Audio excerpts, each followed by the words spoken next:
On this week's episode, we gathered some of our favorite conversations from the ALLSMITH Project.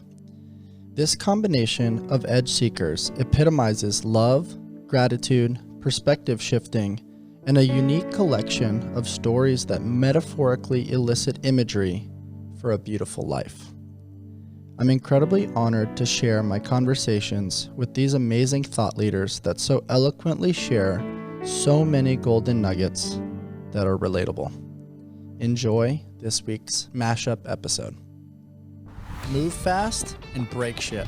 LSKD develops functional sportswear with a streetwear aesthetic that's on a mission to inspire you to chase the vibe through sport, fitness, and adventure. I train daily in the rep shorts and love the versatility they offer. The zipper pocket is an absolute game changer. I go from training at the gym directly to meetings, running errands, or prepping for podcasts. The LSKD tribe has become true family, and we are excited to continue to develop our community. Shop now at lskd.com and use code ALLSMITH. We chase the vibe here at ALLSMITH. Let's all become 1% better every day. First up is one of my favorite humans who uses his background in gymnastics and movement exploration to guide people in the realm of solopreneurship and emotional fitness. He is dedicated to helping people design a life worth living through fitness and personal development. I hope you enjoy my conversation with Carl Paoli. And the next environment and the next chapter is changing. How did you manage that toggling, and what advice would you give for people that are going through big seasons of change? They're trying to be open to the disruption, but simultaneously might be falling back towards, this is what I know. Great question. If I look back and if I knew what I was getting myself into in each transition, I probably wouldn't do it because it completely sucks. And it's really hard, and it's just not fun. Transitions are not fun. But staying the same isn't fun either. It's not, and that's why. So it's like pick your heart. The inevitable is change. Exactly, the inevitable is change, and if we're going to be in change, whether it's circumstantial because we're all growing, aging, things are happening to us. Might as well participate. I personally have chosen to participate in the way that I am changing in this world naturally, organically. Yeah, in a way that feels good to me and that feels true to me. So, for example, when I got the opportunity to write a book, I thought when I was a kid, I thought one day I'll write a book. And the fear I had as a kid was, well, I can't write. I can't really read. I was just a terrible writer and reader. How am I going to write a book? That's crazy. And I remember when I got the opportunity to write this book was because Kelly Starrett's co-author, Glenn Cardoza, who worked with the publishing house, Victory Belt, had me doing some pictures for Kelly Starrett's book. And Kelly was super supportive and said, hey, you need to get this guy a book deal. He needs to write a book. I was like, I'm not ready. This is insane. I can't write a book. I don't know how to do it. And Glenn's like, yeah, you just teach gymnastics, but in book format, it's fine. I was like, okay. So I got the opportunity to write the book. And I remember when I got the opportunity, the publishing house said, you need to have a co-author or a co-writer or at least a ghostwriter because we don't think you're capable of doing this. I was like, see, I'm not ready to write a book. The evidence was kind of there, but I have this book deal. And it took me 3 years of writing with my co-author to get to a point where I actually believed that I could do it. And that's where within 8 months, we wrote the book, published the book. It came out, became a New York Times bestseller, all those things that now are kind of like part of my history. But the something process I want to note right sucked. there is it may have sucked, but also there's a few major takeaways. The magical people that choose to believe in us because they see those glimpses of potential are stellar. Mm-hmm. They are second to none. They see things that we don't see. in theory, they're visionaries that create subtle connection with us that elicits this master of change. And then it creates buy-in gradually over time through the planting of seeds. And it's, as Chris Voss would say from the book Never Split the Difference, it's this power of negotiation, of negotiating with you, seeing those little moments of magic and just kind of teasing them out little by little. And then inevitably, you have then the confidence and the motivation, both intrinsically and extrinsically, to then take the leap into this next thing. And eventually you get to the point where it's like, you know what? Maybe I can do this. Maybe these things do deserve to be seen and felt and shared with the world. And then what you don't even realize after that is by you doing that, then it motivates people like me. Then it has a domino effect downstream. So it's like going back to that intro piece where it's like, I described you as this stellar human. That's how I view you. From the moment that you and I crossed paths at a freestyle seminar, I was like, whoa, this guy speaks different. I don't need to do a pistol. I'm 6'4", 225 pounds. But you got me to believe that I could. I didn't believe I could figure out gymnastics being a basketball guy. You got to believe me that you got me to believe that I could. And so it's like the same thing that K-Star did, you've now done in the world. And what I'm so intrigued on is like, how do all of us do this within the tribe and community that we're around? Because man, look at that. Everybody's got this little gift. How do we tease that out of them to be like, you know what? Go play. Just start. See where it goes. Yeah. Yeah. And that's where I mean, I live in that space. And the reason I'm saying that in looking back, I wouldn't do it because it sucks so bad is because the nature of life is pretty harsh, especially if you actually start to look into nature. It's harsh. And if you look at what's happening just right now, we had Ukraine, and now we have back to the Middle East, this terrible war that's happening, which is just absolutely devastating. And I know nothing about geopolitics. I know nothing about religion, but I know that it's harsh as hell. And that is a transition they're going through. There's a transition happening, and this is why these wars, and then we can, talk about the industrial military complex and all these things, which again, I know nothing about, but in our own little ecosystem, our own little world, we experience the same thing. We go through these very painful transitions. And what I enjoy doing at the moment is encouraging people to see the things that make them unique. Say, oh, wow, you have a subtle way of expressing this thing that is very much yours, your style, your signature. Let's lean into that a little bit. And because I can't tell anybody to do anything, I can only encourage them. And the best way to encourage them is to create an environment where that is just naturally expressed. Then all of a sudden they enter a transition that may be painful, but on the other side brings this new sense of fulfillment, tapping into new potential, better performance, whatever it is that you actually care about. And to me, that's exciting. But I think that people deserve to know that change or really expressing yourself at the highest level or bringing your dream to life, whatever it is that you really care about, that's hard shit and it's going to be tough. So be ready for that. Also, know that you can develop a support system, a community, a group of people that support you, keep you accountable, and that if you do that, now you become self-directed, more autonomous, more engaged, and you actually start to produce those results faster. You actually move through those transitions with a little bit more ease. And I don't know, I think that's pretty cool when you know that. And there's technical ways of doing it. There's methods, practices, and everybody has found their own ways. And I'm curious about also connecting those ways. Very well Yeah. said, man. I think change is painful. And I think all of us go through different moments in time where the pain of staying the same is way worse than the pursuit of change. Hmm. And that's when you see the disruption take place. And even though it Yeah. is very painful, You know what? I don't know if it's the same. I don't know if it's different. If it's sorry, if the pain of staying the same is worse than the pain of change.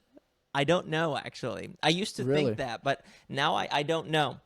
And that's a really interesting thought, because I really think that as human beings, we're meant to grow and evolve. And I think there's this subtle intrinsic anxiety or pressure buildup, maybe, where with stagnation, inevitably we're always going to wonder what's next. What's next? I don't know if everybody has that drive or that ambition, but I think it's kind of wired into our DNA as humans to try to figure out, like, what's out there, what's behind that corner, what's behind the curtain, what's at that next ridge. Yeah, I think we're definitely driven to explore. We're definitely curious beings. That there's no doubt about it. What I'm saying is that the pain may not be worse, just different. Well said. I agree with that. It's kind of And like our- the our concept in perception- CrossFit, where Yeah. it's like not constantly varied high intensity functional movement, but it's constantly varied functional movement performed at varied intensities. Like it needs to be different. Right. And I think that's something that becomes philosophical, and it has to do with our awareness and the way that we see the world. Yeah, perception is a big one. Totally. I want to yeah. ask you about something that I've been thinking about a lot lately. I've heard other people talk about it a little bit, but it's it's called the region beta paradox. And it's where you're doing this thing. Let's say you're in a job and you don't really love it. You don't really love the people you work with. It's not truly motivating, inspiring, but it pays the bills. It's consistent. The people really aren't that bad. And it's consistent. So you just keep on attending the same job time after time, year after year. But you know intrinsically you're meant for more. And so typically, like, it's not until, there's a new boss and they change the hours on you, they change your pay, and now you're like, this is so bad, and I won't stand for some of these values that have been changed. I'm going to quit. I'm going to find a new job. And so many people, I've characterized it previously of, like, I think many people are living lives of quiet desperation. But I think so many people are living in this region beta paradox where it's okay. They're cool with the mediocrity. It's really not that bad, but it's also not that good. And to me, that's like getting to a park bench at 75 and telling a youngster that's kind of asking you some questions, and you're telling them all the potential that you had that you chose not to even try to explore, even if it was painful, or even if you failed. I would still love the story of the pursuit of what lights your heart on fire. And so typically, it's not until you have that major disruption that you're like, you know what? I'm tired of this. I'm going to implement change. What are your thoughts on this region beta paradox? First of all, I'd never heard of it, and I don't know. Maybe I'm in a time of my life where it's not that I don't care about what other people do, but it's so out of my control that it doesn't concern me or occupy any thought. I'm only concerned or allow myself to lean into working or thinking or dedicating time to those who are willing, are open to change. And sometimes, so I'm imagining sitting at the park bench, sometimes speaking to people who are older than I am, have more experience, and are probably wiser than I am, engaging with them in a way that may spark a reminder of that which, like you say, lights them up or that which they wanted to explore but never did. And if out of that conversation, it just happened to be this like perfect timing that it produces some action, wonderful. Other than that, there's so much out of my control that I don't even preoccupy myself in it. And I think it comes from, and now I'm just riffing here, I think it comes from having put so much effort into basically pushing my help onto other people that are not willing to receive it, that I've killed myself, or almost killed myself, in the attempt of trying to inspire, encourage, instill that opportunity for change and help people see. And I realized that's not my job. So I don't know what I think about this. What's it called? The region beta paradox. The region beta paradox. Okay. Yeah. I'm gonna have to look into it and learn more. I feel pretty naive around the topic. Just something I was thinking about, but I also want to unpack a little bit of what you said, where you have so much give, you have so much care, and in some cases it sounds like you may have pushed that onto people that were not ready to receive that, and so inevitably it deterred you a little bit to be like, you know what, I want to work with people that are open and ready to receive.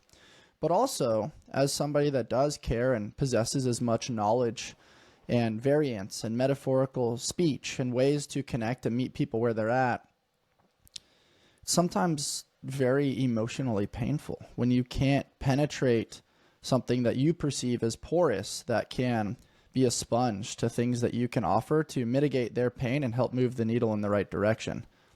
How have you personally managed some of that? Like, has that led to just a distance, a state of freeze, waiting for people to pursue you? What are your thoughts there? I think I shared this in the last episode I was on with you. I think it comes down to this idea of creating and attracting.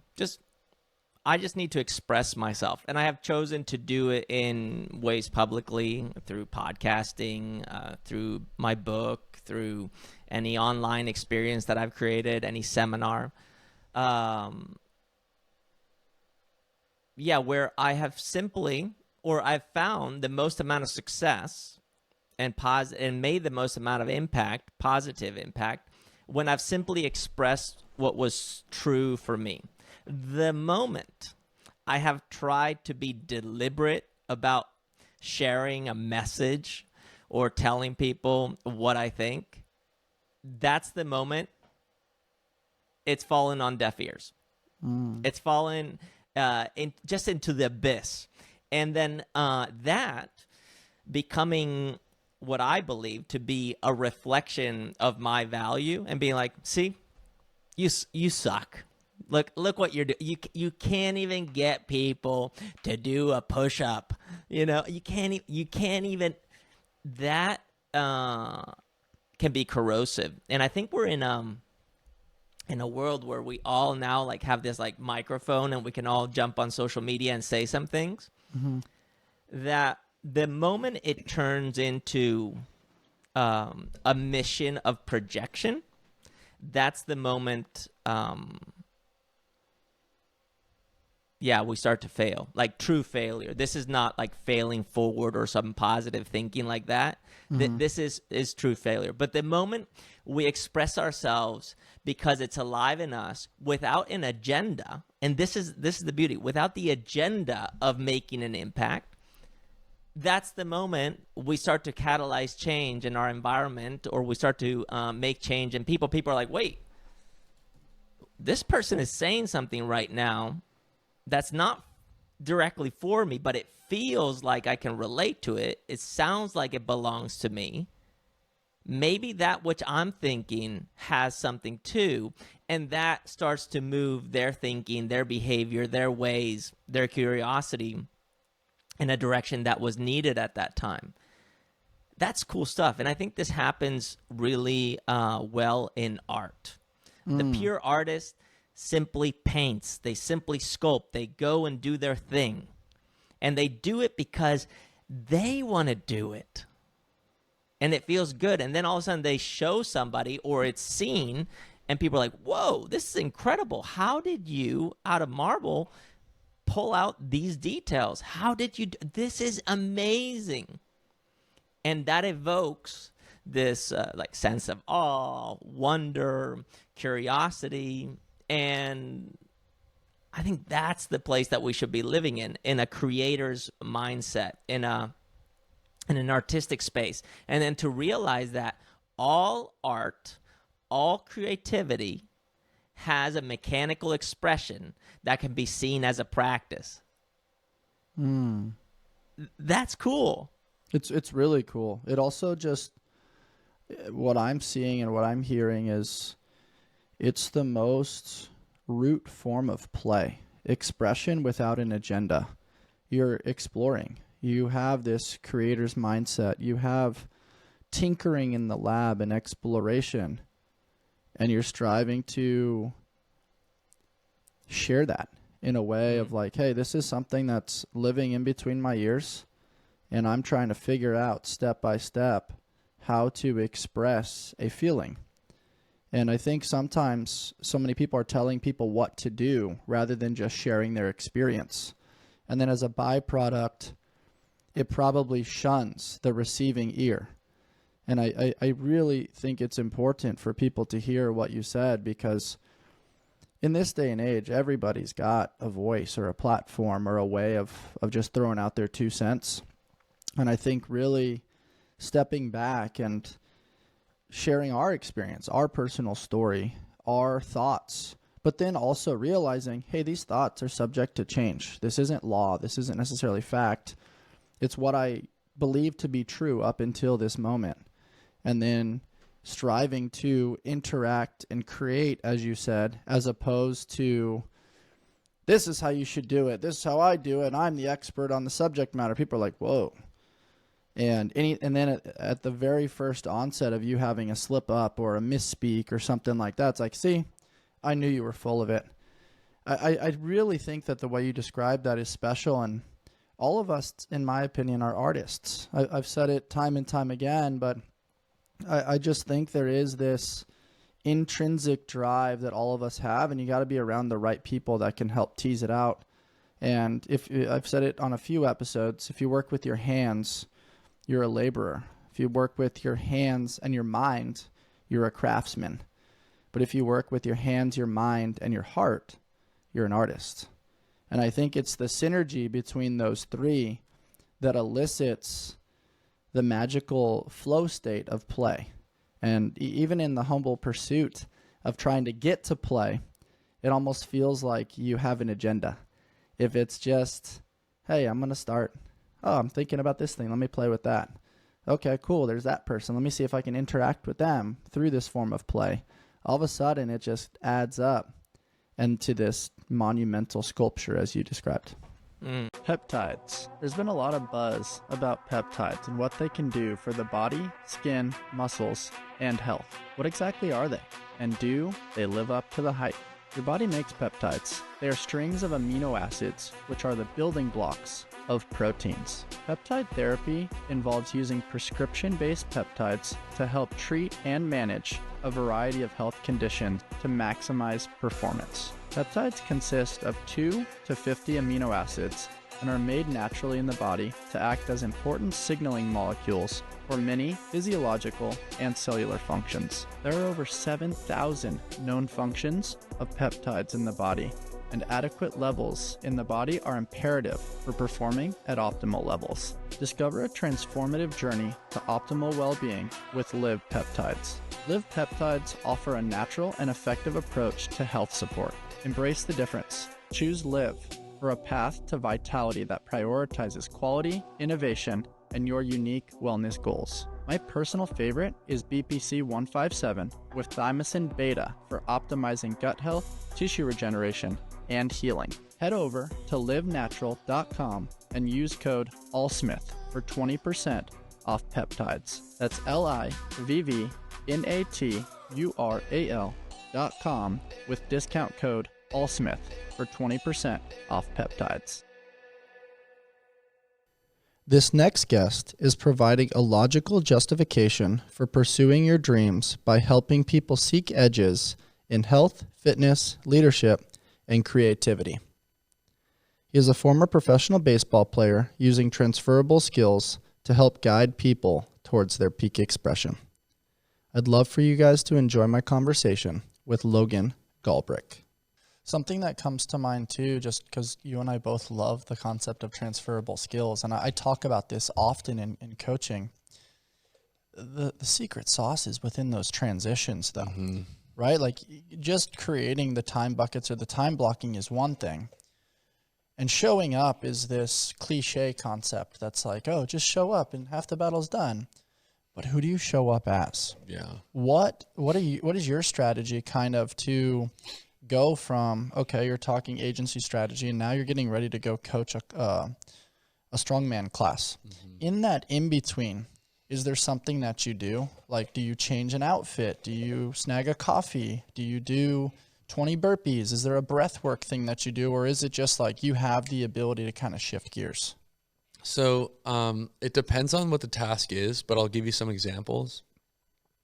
I've noticed that the intensity of the task switch is directly correlated to the length and specificity of the transition. So back when I was writing my book, that was the hardest thing up until that point that I've ever done. And I could task switch pretty good. I could be programming and someone could walk in and I could answer a question about whatever, payroll, and then quickly transition to coaching classes and then hop on a call to do like a salesy kind of thing pretty well.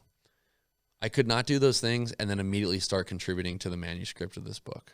It's like so gnarly to do that. Yeah, that's tough. So I had to transition, and it started as a bike ride to a place in which I would write. And the bike ride became a way to give up my mental mind share on those other things and then arrive to a place where the sole job was to contribute to this manuscript. And then also important, the bike ride back was time to transition back into the other roles. What was interesting is towards the end of the book, the manuscript got so big, and I'm not good at writing big, long things. Everything I've written was very short up until that point, is I would have to go further and further away.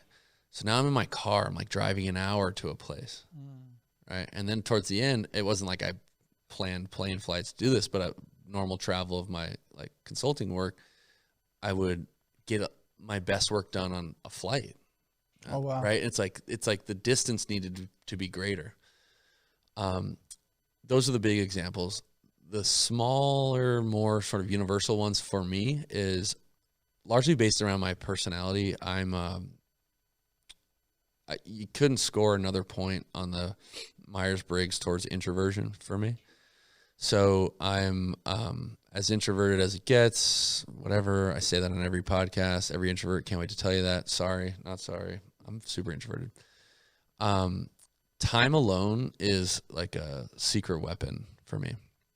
So it's weird, but transitions that even include going home, I go in my room, I close the door, I don't even have a task to do. I don't do any breath work. Just being alone allows me to like move into the next thing. I love to think. And so if I'm conversing with other people, if I'm around other people, I can't do that. Yeah. Right. And so I find that just a few moments by myself in any capacity is like my secret sauce, so to speak. I definitely relate to that. It took me a while to self-assess and study that over the course of time, but I think it goes back to the lenses you have on the world and your ability to intake. You can feel other people's energy. You can see their movement patterns. You're studying and seeing body language. There's all kinds of input coming in if you are a student of the world. I think sometimes when you're just in the self, it can be a little bit of a strength sometimes because you're actually oblivious to everything else. Totally. However, long term, I think it's actually a huge curse. Yeah. And so it's just fascinating how a lot of these things like intermingle with one another. And I guess my next question is, has the alone time helped you better trust your intuition and your internal compass to help steer the decision making that you make in your life? Yeah, I think that we had a a phrase back when, especially as a freshman, a phrase in college baseball that was slow the game down. Okay, so when things are moving fast, the goal is to like do less, slow the game down, so it can come to you rather than just being reactionary. And that's such a life like transferable skill as well. John Wooden 101, be quick but not in a hurry. That's totally it. So in stillness, or in my case, aloneness and stillness, I feel like I can get clarity.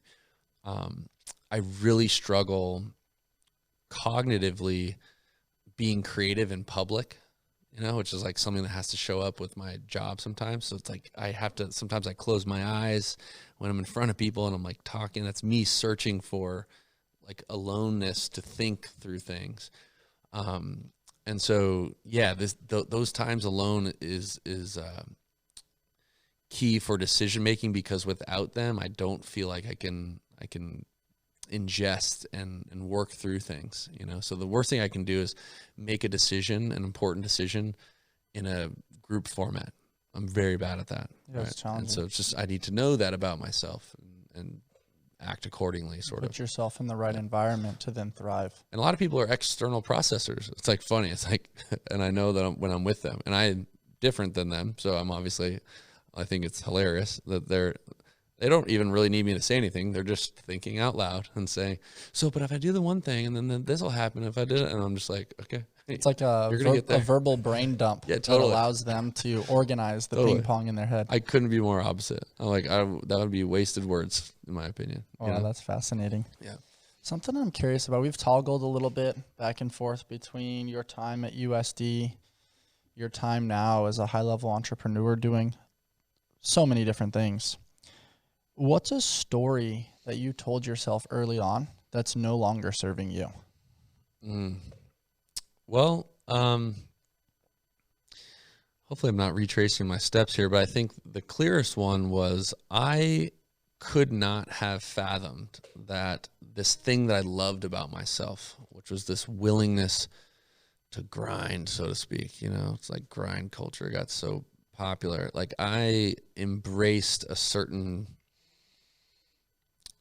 desire for adversity that I think is totally misguided. I'll give you a more specific story. This is helpful and generally more colorful and memorable for a podcast. Okay, Garnett Avenue, you know what that is? Yeah, Pacific Beach. It's where all the bars are. I'm not going to throw my teammates under the bus, but some of my best friends were in the car. And this is the type of culture that we had, just egotistical. Looking back, it's not a great attitude to have. We would be driving on like a Sunday morning to go to training, thinking we're like elite, we're like better than thou because we're like high level, whatever, baseball players, who cares? But at the time, there was this judgment where we would be driving down Garnett and there'd be all these people out in their Chargers jerseys going to the bars. It's like 9 a.m. or 8 a.m., whatever's going on. And we'd be like, look at these civilians. What are they doing? Grow up. That's not even your name on the back of all this talk. Yeah. Former me. Ashamed to say it, but that's the truth. Yeah, it's honest. Super judgmental about that lifestyle. Flash forward 20 years. You're looking at a guy who does not know how to enjoy his life. That's a real problem. If you want to make me cry right now in public, you ask me what I do for fun. I can't figure it out. I'm working on it, but I don't know how to do it. So the joke's on who? I don't know, though. I think if I were to give my observation, you've actually blurred the lines between work and play. I've heard you say it before. You block out your Tuesdays where nobody can gain access to you, and you work. But your definition of work is writing what you want to write about, sharing it with people that are investing in the vision that you see as your life's work. So it's like, I don't know if I necessarily agree with that. Your form of play just doesn't fit the societal narrative of, hey, I'm going to the bar wearing a Chargers jersey. It's, I'm going to the coffee shop to write and impact other people along the way, which I view as very honorable. Yeah, I hear that. I think that there's some truth to that.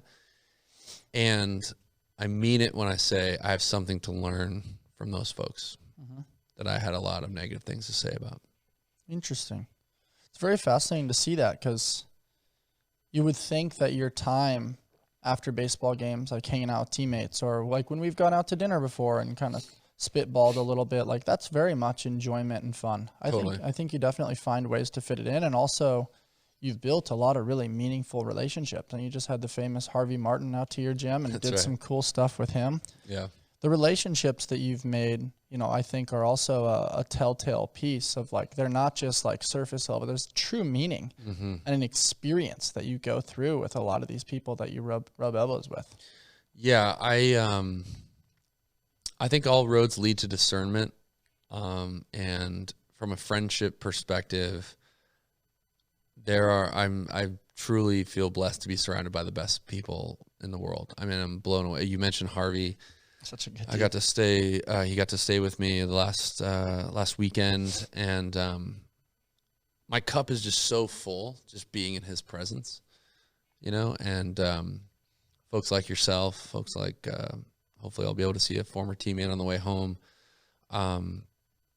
Yeah, I can't do the surface level thing. I don't want to do the surface level thing, and I think that if we look around, there's some people who are vulnerably doing incredible things in the world, and those are the people that I want to be next to, because I think maybe that'll help me do that, you know. No, I totally honor that. And also, living is pursuing what lights your heart on fire. The surface level thing, especially in LA, it feels very transactional. It doesn't feel real. And you can play the game in the beginning, but it gets old. Yeah. And it works until it doesn't work anymore. Yeah. And then inevitably, whether it's emotional pain, physical pain, you can only mask it so much with back squats and pull-ups and work. Yeah. At some point, it's like, what gives me true meaning? How do I want to live my life? Who do I want to share it with? And what mistakes am I willing to make to suffer the consequences in pursuit of what really, deep down, is my calling, my intuitive inner voice in the midst of extreme discomfort and loneliness, and then taking those things and thinking, how do I put buoys on these things so they can float to the surface to eventually leave the world better than I found it? Yeah. I think that a genuine best effort has never led me astray, never led me in the wrong direction. You know, so that's the only compass, I think, really. Like, yeah. It sounds really cool to be like, oh, yeah, seek your edge. But the process of finding the edge is tough. Yeah. I mean, a very surface level analogy is just like hop on a salt bike and just smash it. Yeah. Go as hard as you can and then see where that edge is. Yeah. But that same metaphor can be that deep work that you talk about. You were the first person to phrase it that way. Yeah. And now, ever since I heard that, I'm like, okay, I'm in pursuit of that. Yeah. Where's the shovel? I have a lot of opinions about that. I'm not sure from what different lenses your audience will be looking at this from, but let's just say probably a good number of them are getting after it on an assault bike, and they know how to suffer in a gym. I think this is maybe controversial. I posed a question, actually. I'll say it this way. I posed a question, maybe on Twitter or something, which was, I'll try to say it verbatim. Is it still mental toughness to do another hard workout if there are more pressing personal development issues present? And I think that for some people, yeah, their next edge is, can I show up for myself and be disciplined and throttle myself in a gym and keep going and not quit? Mm-hmm. For you, that is a box you've checked so hard. Mm-hmm. You know what I mean? And, maybe we should keep doing it or whatever. But there's nothing for me to glean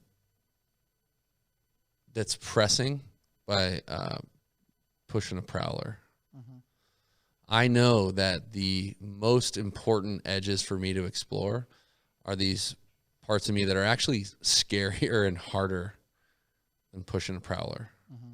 and I think that that's an interesting next level for a lot of us, you know. That when you posted that, man, it hit me like a ton of bricks. Yeah. And I think these last couple years, I've deconstructed that in me and a lot with the people in my tribe and my audience. But it very much was really cool because I said it to you briefly offline. You say all these very great things, but I wasn't ready to hear them. And then I heard that one, and it really was, the metaphor that came to mind was, I feel like this caterpillar inside of the cocoon that's like trying to put the wings out, but is kind of scared to do so. It's painful to do so because that also means that the way I identified as an athlete, which many of you guys identify as an athlete, which we all are to some extent, but when that's where you place your self-worth based on your performance all the time, forever, all of a sudden, if you're going to transcend into that butterfly, that old version of you actually has to die. Yeah. And for the last couple of years, for me and many other people that I was spending my time with, we didn't want to let that go. And my stubborn mind was like, why can't I do both? Yeah. And it's like, it goes back to that question from Chris Voss, or that concept of never split the difference from his book, which is everything is a negotiation. Yeah. If I want to grow into this, the dosage of that is going to have to be less.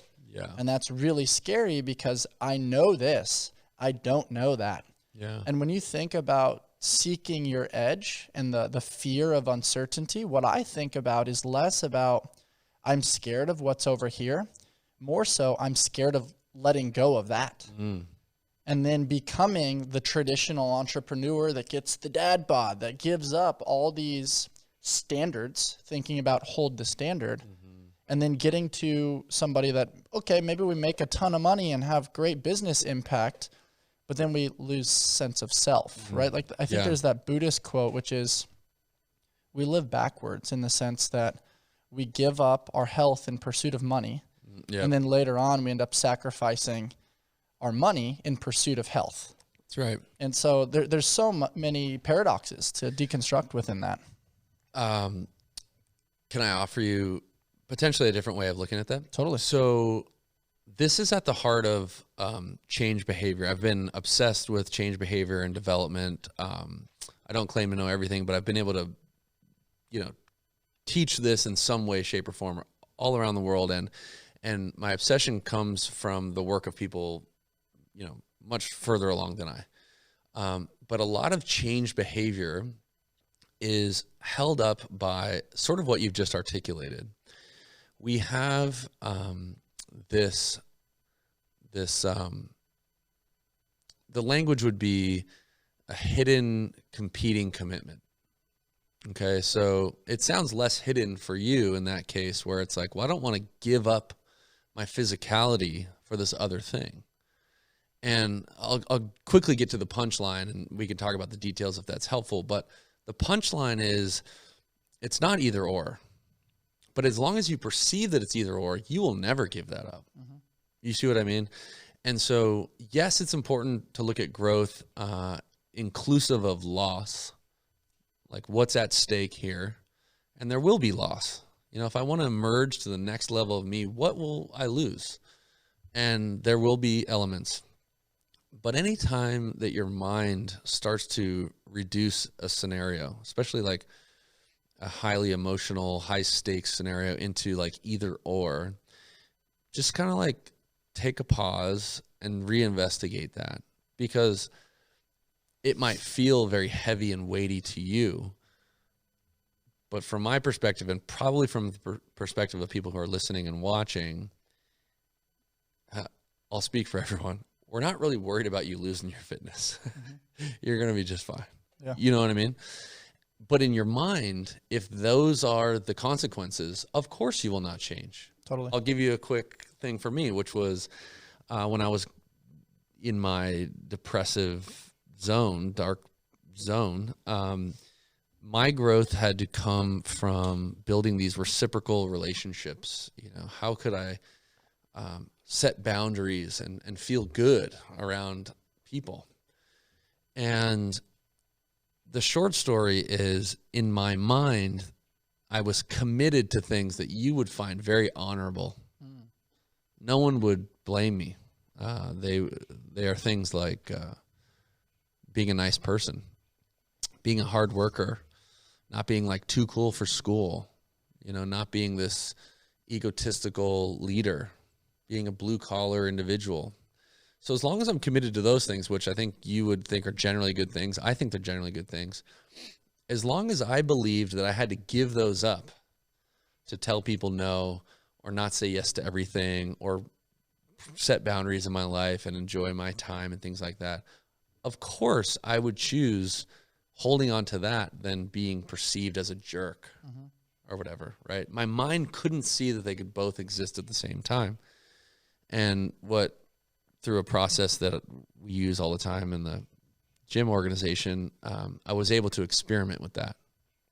So you could experiment in ways that maybe you aren't already. I know you're always working on yourself, but you could experiment with, well, how much fitness would you lose to explore this other thing? You know what I mean? Would you lose 10%? Like, I don't know. I bet you could hold 10% of your lifts and within 10% of your lifts and really grow massively in other areas. But if in your mind you feel like, oh, I'm either going to grow in this way and, have a dad bod and completely give it up and not be an athlete anymore, or I'm going to hold on to this thing that's important to me and keep pushing off this thing, of course, no one would blame you for doing that. So I think that change behavior can come when you start to expose these assumptions. Yeah. It's a really big assumption. And what's funny about them, I don't know if it's funny, what's interesting about them is they're often obvious to the observers. Yeah. Right? Like when I was going through, I'm saying too much about this, but I went through this process publicly at one of my seminars. I brought Dr. Miller up, and she took me through this thing in front of people who, many of them love me to death. And their reaction was like, yo, like they want to save me. They're like, dude, you don't have to do that at all. Like, go on vacation. Tell me no. Like, they're trying to save me because to them it's so obvious. Yeah. But to me, I'm like, no, I will be an asshole, distant, egomaniac, too cool for school guy.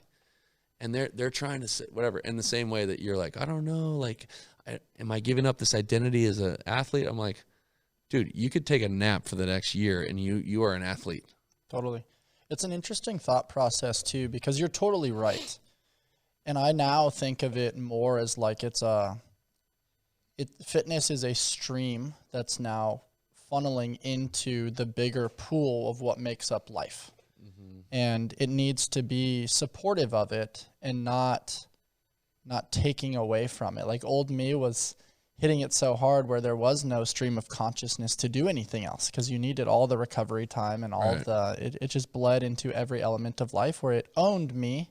And I've spoken to many former professional athletes that have experienced that, whether it was basketball, swimming, football. A lot of my football buddies, same thing, because of the injuries associated with it. And what's also interesting, since we're around holiday time now, what's so fascinating with a lot of my professional football friends is that they'll go to get-togethers and like people don't know what to say to them anymore. Because for the last decade, it was, hey, I saw you on that game on Sunday. That was awesome. And now they see them, they're like, hey. How's the weather? Yeah. And it's like now their conversation, you realize, was so transactional. And we see it all the time where it's like you go to a get-together and it's like, hey, what do you do when you meet somebody for the first time? Yeah. And then based on the response, a low-level thinker is now going to try to do the math in their head. Okay, if you do this, this is how much money you make. That's how much respect I'm going to give you. Yeah. And it's like funny to quantify all of these things. But if you're actually willing to sit in that over the course of time, it just comes down to like, what do you want? That same question before. Do I want to be validated for my function as an athlete? Or do I want the physicality to then funnel into making all of the other spokes in the wheel that much stronger so the wheel can actually go faster and do cool shit? Yeah. And I think it takes time to go through that. It does take a understanding that it needs to be not a seesaw or a weight scale where, like you said, if you're going to give this up, it's going to be this. It doesn't have to be that. Yeah. I think of it more now as almost like a harmony. How do they harmonize with one another? Because some days, okay, you might have more time, not as much business and other stuff going on. Cool, you might put a little bit more into the fitness bucket. Okay, other days you got more business stuff going on. You got to let go of that bucket a little bit. Yeah. And being okay with that. I think that's a really fun way to think about it. And I thought it was really cool, too, that you were willing to put yourself in front of the public eye to unfog your lenses a little bit to gain some personal clarity in the pursuit of moving forward in the right direction. Yeah, I mean, that's like the paradox and the hardest part of growth. Everyone I've ever met says they want it. Growth is like, all right, well, what's tricky about that is we don't really know how, because we can't objectively see ourselves. So hopefully you are surrounding yourself with people that will bounce back info that's outside of your peer view about yourself, or you put yourself in scenarios that will teach you that. Sometimes sports is a good environment for that. But we definitely cannot see and perceive our own self. I mean, going back to the 5 perceptual positions, it's like, wouldn't you want the other 4 perceptual positions of yourself?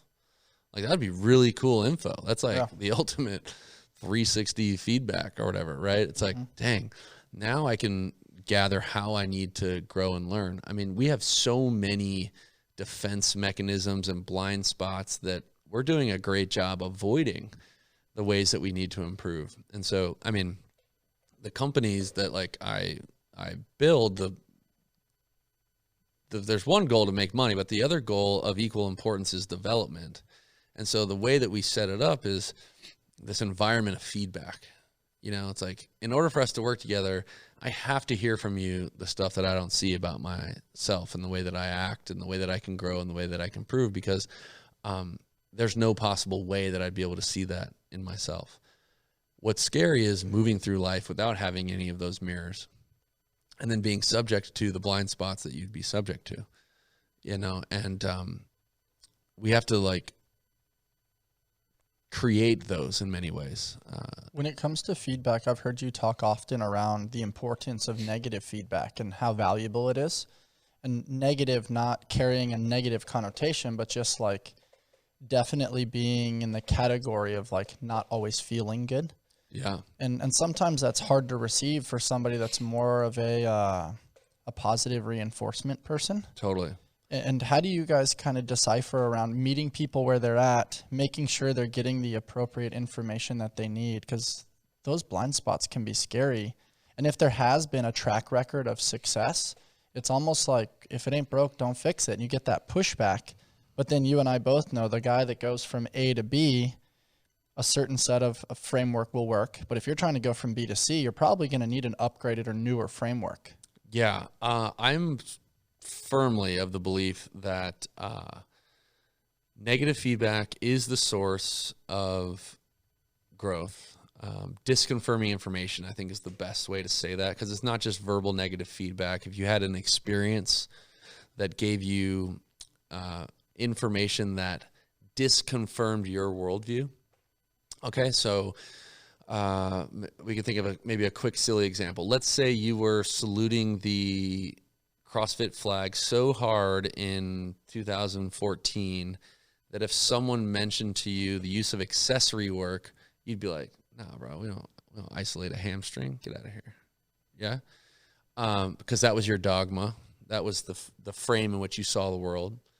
And then a CrossFit Games champion would come around and be like, "Yeah, I really got after these, glute ham raises and did some bodybuilding on the side, and it really supported my ability to tolerate a week of CrossFit Games competition."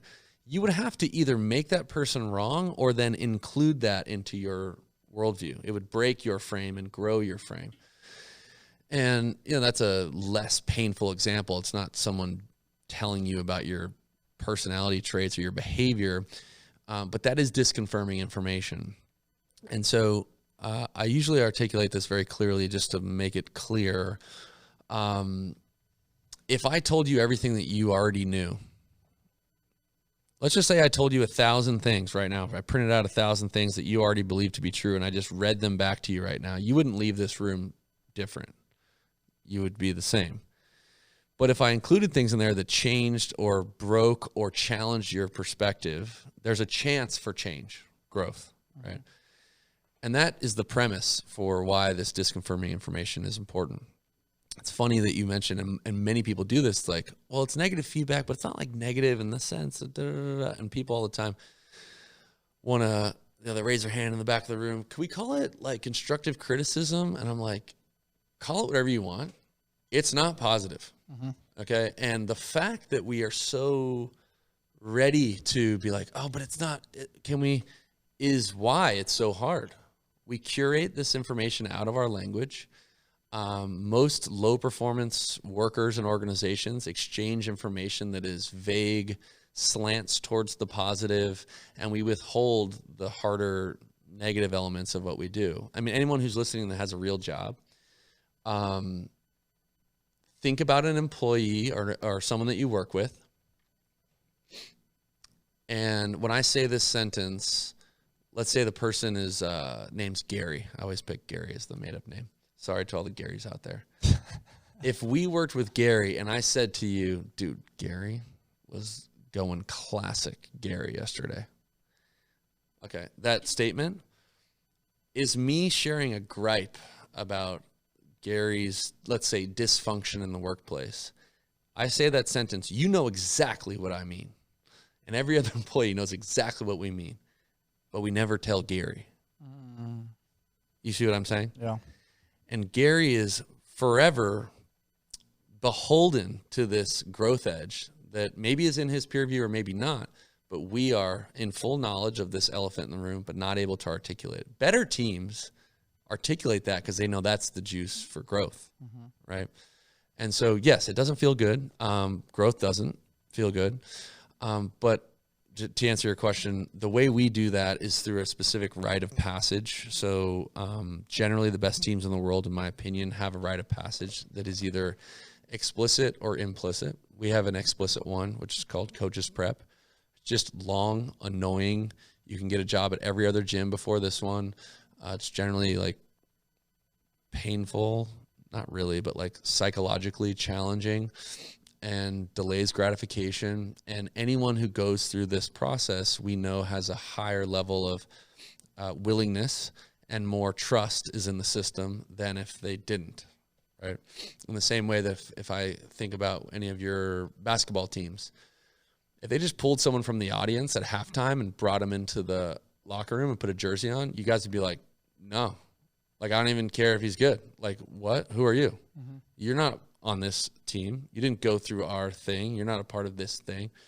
And when you have unique levels of trust and willingness, you have the stage is at least set to share that information. You know, a lot of the reasons why people don't give feedback because it's hard. And it's generally not worth it. Right? If you don't have trust in the system or you don't have extra willingness to like do that hard conversation, you won't. And most people don't. And that creates an environment where teams, not only will they not get better, they can't get better. And so we try to remove that by bringing this explicit conversation around, oh, this whole thing is going to run based on our love and obsession for negative feedback. Yeah. I think that's a very, very valuable skill to have in the workplace for sure. What is something you did as a child that you no longer do as an adult? For many, that answer is play. RX Smart Gear allows for your daily workouts to turn into play and exploration. In my training, the Frevo rope gives me access to a versatile rope that I can take with me wherever I go.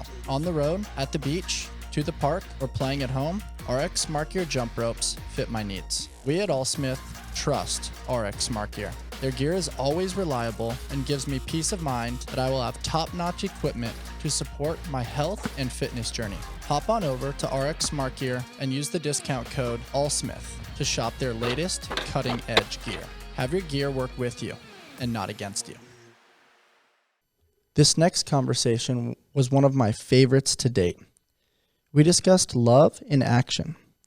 When love flows without effort from the depths of self, love creates health. One of my favorite things about my conversation with Miss Gabriella Wright is that she helped me understand that love is the fundamental measure of joy. She helped me learn that there are no accidents. There's only some purpose that we haven't yet understood.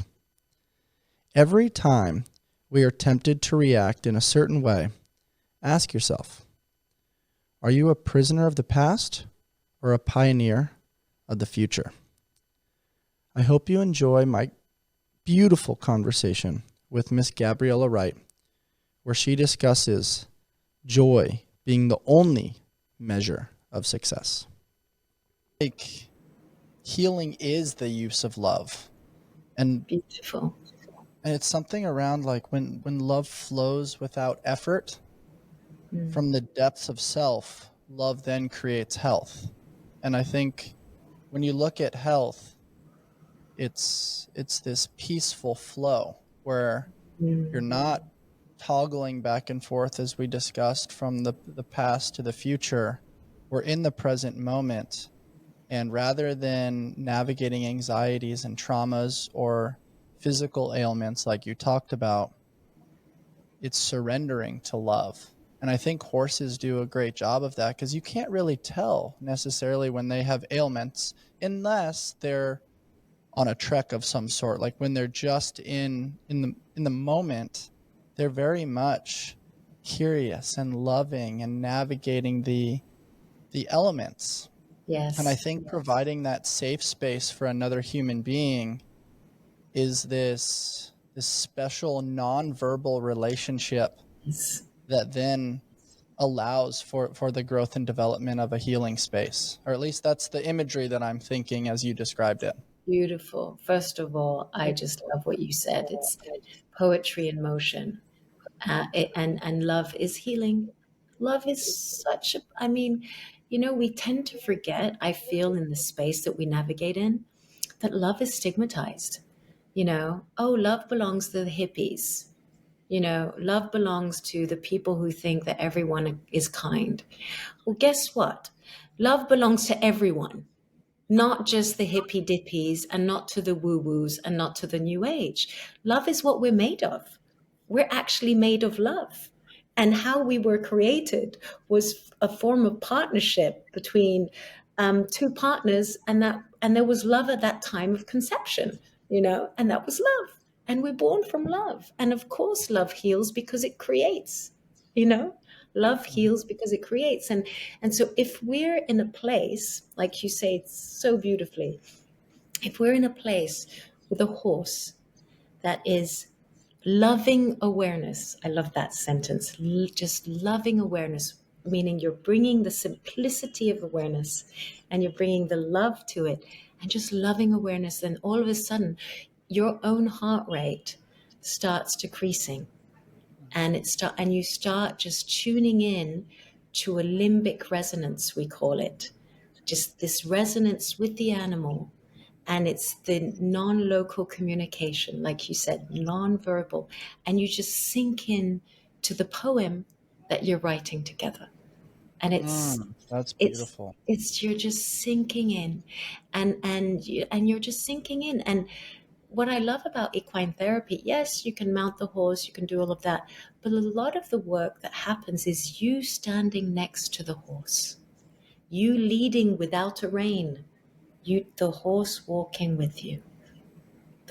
So you're learning to walk together, to become one together, to experience the same rhythm. And sometimes we need help to experience our own heartbeat. And this animal can do it for us. It can guide us. And sometimes it feels safer to be with a beautiful animal rather than a human, because look what humans do to each other, unfortunately. We're in a world where there's conflict, there's, a lot of warmongering, there's a lot of things that we might not agree with, that humans are doing to each other and that humans are doing to themselves. So if we were to translate that and go into the animal realm that has distinct loving awareness as a superpower, then we can get our fix. We can go and get our fix of loving awareness. and presence. And I think It's so that's, fascinating to me as you speak how it unlocks so many different channels of thought for me. And the first one that comes to mind in relation to kind of guiding the horse and walking alongside one another is just the concept of maybe it's not as important where we're going, but who we travel with. oh, And you beautiful. mentioned like trying to synchronize within the same frequency. And then I can't help but think about like a balanced rhythm and maybe walking at the same cadence with the horse, riding the horse and making sure this balance component is appropriate for both you and the horse, where you're positioned, how you're leaning, what your energy is as to what the horse's energy is. And I came across something here that says, if you restore balance in your own self, you will be contributing immensely to the healing of the world. And that Beautiful. just, I feel like, highlights the epitome of this form of therapy that you have unlocked. And now you're allowing it to float to the surface for the use of many people around the world that are going through some tremendous challenges. Thank you. But that's beautiful what you said. And it's so true. We forget the power that we have as an individual. We think that healing is out there. We think that saving the world is out there. We think that the problems are out there. We think that what's happening on the other side of the planet is on the other side of the planet. But it's happening here. It's happening within. It's happening in our hearts. It's happening in our minds. And it's happening in our body. And once we recognize that, and I'm going to use a strong word, once we take responsibility, all of a sudden, you take responsibility for oneself. And by taking responsibility for one's body, for one's mind, for one's heart, you become an active human. You become an active human being in the world, contributing to global healing. And that's what the world needs. And if you fine tune your instrument, which is your awareness, your instrument is your awareness. And if an animal can help you tune back into your instrument, then wow, we're hand in hand because we're two species walking together in this planet. We For are. sure. We're two How do species. you help people take responsibility, right? Like that's pretty challenging when you're in the midst of physical, emotional, or spiritual pain. Yeah. And maybe you don't see the light at the end of the tunnel. Maybe hope is kind of lost. And for a while, many people were turning towards altered sources of consciousness, maybe in the form of drugs or escapism. True. How do you reel people in and teach them this incredible hope that you live your life with and the aura that you navigate life with? How do you share that with other people that maybe can't see it or feel it in that season of life?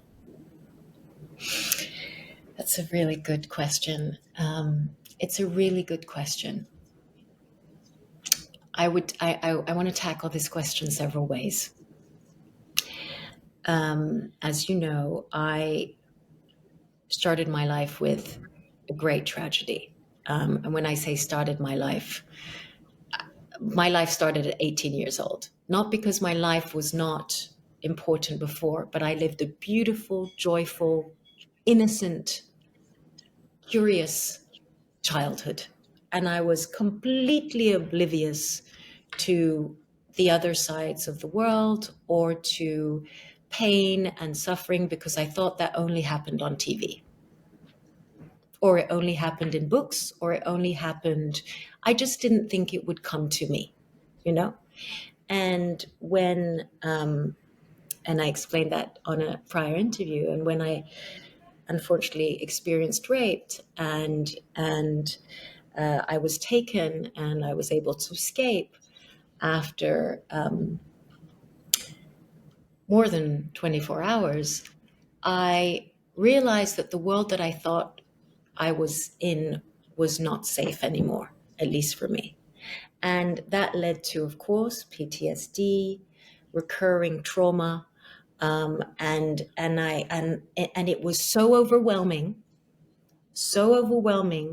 that I was like, oh my God, I understand why people take drugs now. I understand why people want to escape. I understand why a lot of my friends at school need recreational drugs, because maybe something happened to them that they don't want to speak about. And I was like, I was so lucky that I didn't have that kind of childhood. I remember someone coming in at school when I was school in London, and a little girl didn't come to school on Monday, and there was a big silence in the room, and we all knew she'd gotten beaten up by her father, and it was just like the elephant in the room, and we just all knew it, and yet we didn't have the tools to talk about it because we're 8 years old and we don't know what to do. And, there's a cultural background that's linked to that family, and we don't know what to say because we don't have the tools or anything. And so what I'm saying is that all of a sudden I understood that there is escapism and why it exists and why people go down the tunnel without a light, and that the appearance of a drug, of a recreational thing, and sometimes we see our friends and they're off on one for 3 months because they just got a broken marriage or a divorce or a midlife crisis. That's a tunnel with no light. There's a tunnel but sometimes we have to go through the lightless tunnel to actually find the light, you see. So sometimes every tunnel has a purpose. And the purpose comes into finding the light. It's not that we're following the light, we're finding the light. And generally, we found out that the light is within, and we start generating the light as we are in the tunnel, as we're tunneling, because we're not following a tunnel, we're building the tunnel ourselves. And that's what I meant by responsibility. We become aware that I am responsible for my pain. Now, that's a strong statement to say, because generally it's someone like, I got raped, he's responsible. No, actually, I'm responsible for my pain right now. I'm not responsible for his actions. I'm responsible for me, myself, and my pain right now. And he has no power over my pain because I am experiencing the pain here. He's not experiencing the pain there. I'm experiencing the tunnel right now. So as I'm going through the tunnel of owning my responsibility with my pain and my suffering, I'm realizing that I have action, I have agency. I'm going through the tunnel. So that's like, how can I generate my light?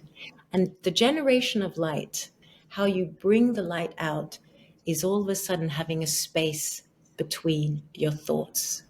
Instead of the thoughts building the tunnel for you, oh my God, my life is going to be terrible and it's going to continue, and I'm never going to be able to get married, and I'm never going to be able to look at another man in the eyes, and I'm never going to have a healthy relationship, and I don't want to be part of that world. That's a train of thought.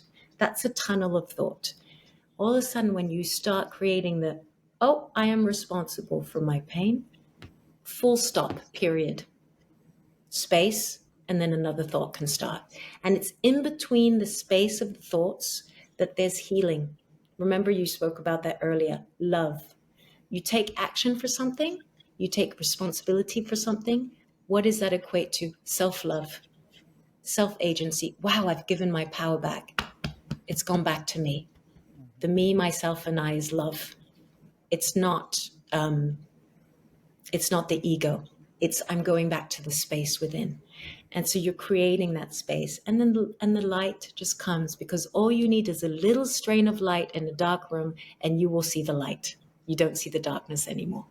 And that's the thread that comes out of the tunneling, and that brings out and that unleashes your potential and your light and your hope and your joy and your love. And all of a sudden you're like, how many other people are tunneling to? I'm going to help you dig up your own tunnels. I'm going to do this, because all of a sudden you become responsible for yourself, and you realize by doing that, you can help so many people, because you're responsible for the world, because you are here right now and you're experiencing the world as it is. And as you know, I went into humanitarian work and ending violence against women and girls, and that's been my quest for 20 years. And I continue to do that. I continue to talk with women. I continue to talk with young people. I continue to build out the Never Alone initiative, which is the mental health aspect to all of this, because the common denominator is how we experience ourselves. And if we don't have mental hygiene, we don't have mental health, if we don't have therapists, whether it's a horse or some other helper helping us when we're tunneling, we get stuck in the tunnel, you know? And then all of a sudden, when you get stuck in the tunnel, you want to escape fast, and you try recreational activities that are self-harm in all ways, you know? So I hope, Gabriella, sorry, you that are was quite, so strong. No, you're just so courageous and so strong. And I always want to just give you a hug and hold your hand when you share that story. But it's just amazing how it's transcended, and you're granting people the permission to be more vulnerable. That vulnerability then unlocks channels of potential and reservoirs of potential for people to then leverage that crack in the door that can be a seeming bit of light, but not at the cost of sitting with our pain for a moment. And what I heard in that story as well was that your pain might be somebody else's survival guide. And by using those tools to navigate your own challenges, you inevitably started to piece together the puzzle based on taking responsibility. Not responsibility for what happened to you, but responsibility for how you responded to what happened to you. absolutely. Right? And that fits that famous quote, pain is inevitable, but suffering is optional. True. Right. And there's so much to unpack there that I think is just really special. The way you talk about it, I just hear like thoughts sparking like fireworks in my mind. And something that comes to mind around, you talked about taking responsibility. And I think to make the right choices in life, you really have to get in touch with your soul. You don't need to go external. You actually need to go internal. But in order to do this, you need to experience bits of solitude. You need to be by yourself a little bit, which is really scary because most of us are afraid of the silence, because we're going to hear our thoughts, we're going to hear potential truths, and then we're going to be equipped with the solution. And most of us know what to do. We just don't really want to do it. So we'd rather mask it with something for that immediate dopamine hit. And so I really appreciate you sharing that incredible advice of just, hey, let's take responsibility. And that's not easy, and obviously is a large, powerful statement that comes with tremendous context. But in doing so, the profoundness of those words can inevitably change the trajectory of your life forever. Forever. And all of a sudden you realize that you're creating your reality. You're creating your life, and you can co-create it with who you choose, you know, and I think that's what's beautiful, you know. It's like, why live a life that someone else wrote? Why do that? You know? Why do that? Why trauma? Why is trauma writing your life? Why are the inherited trauma of different stories that we all have? Why is that? Why are we living those stories that we haven't taken responsibility for? Let's take responsibility for now, the me, myself, and I, and write the beautiful story that you want and live it, actually, you know? I think the second part of that's really important, right? We're all in charge of writing that next page, that next chapter, but actually living it. And that just leads into what you describe often with Never Alone, and that's love in action. Yes. The love needs to be in action. There needs to be movement. Will you talk about love in action a little bit? Every time you talk about it, it fires me up. I love love in action, because there's also another aspect to why we're alive, what we're doing. I think there's nothing else to do other than being of service. And when I say of service, I'm not asking everyone to drop everything that they're doing and going to a place where people need humanitarian help. I'm not talking about that. That could be one aspect of what I'm saying. But what I'm really saying is, how can I have that sense that I'm on a mission all the time, that I am constantly fed by life, that I'm constantly being in action. And the formula, we created a formula at the foundation with Dr. Deepak Chopra, and we call it the Love in Action.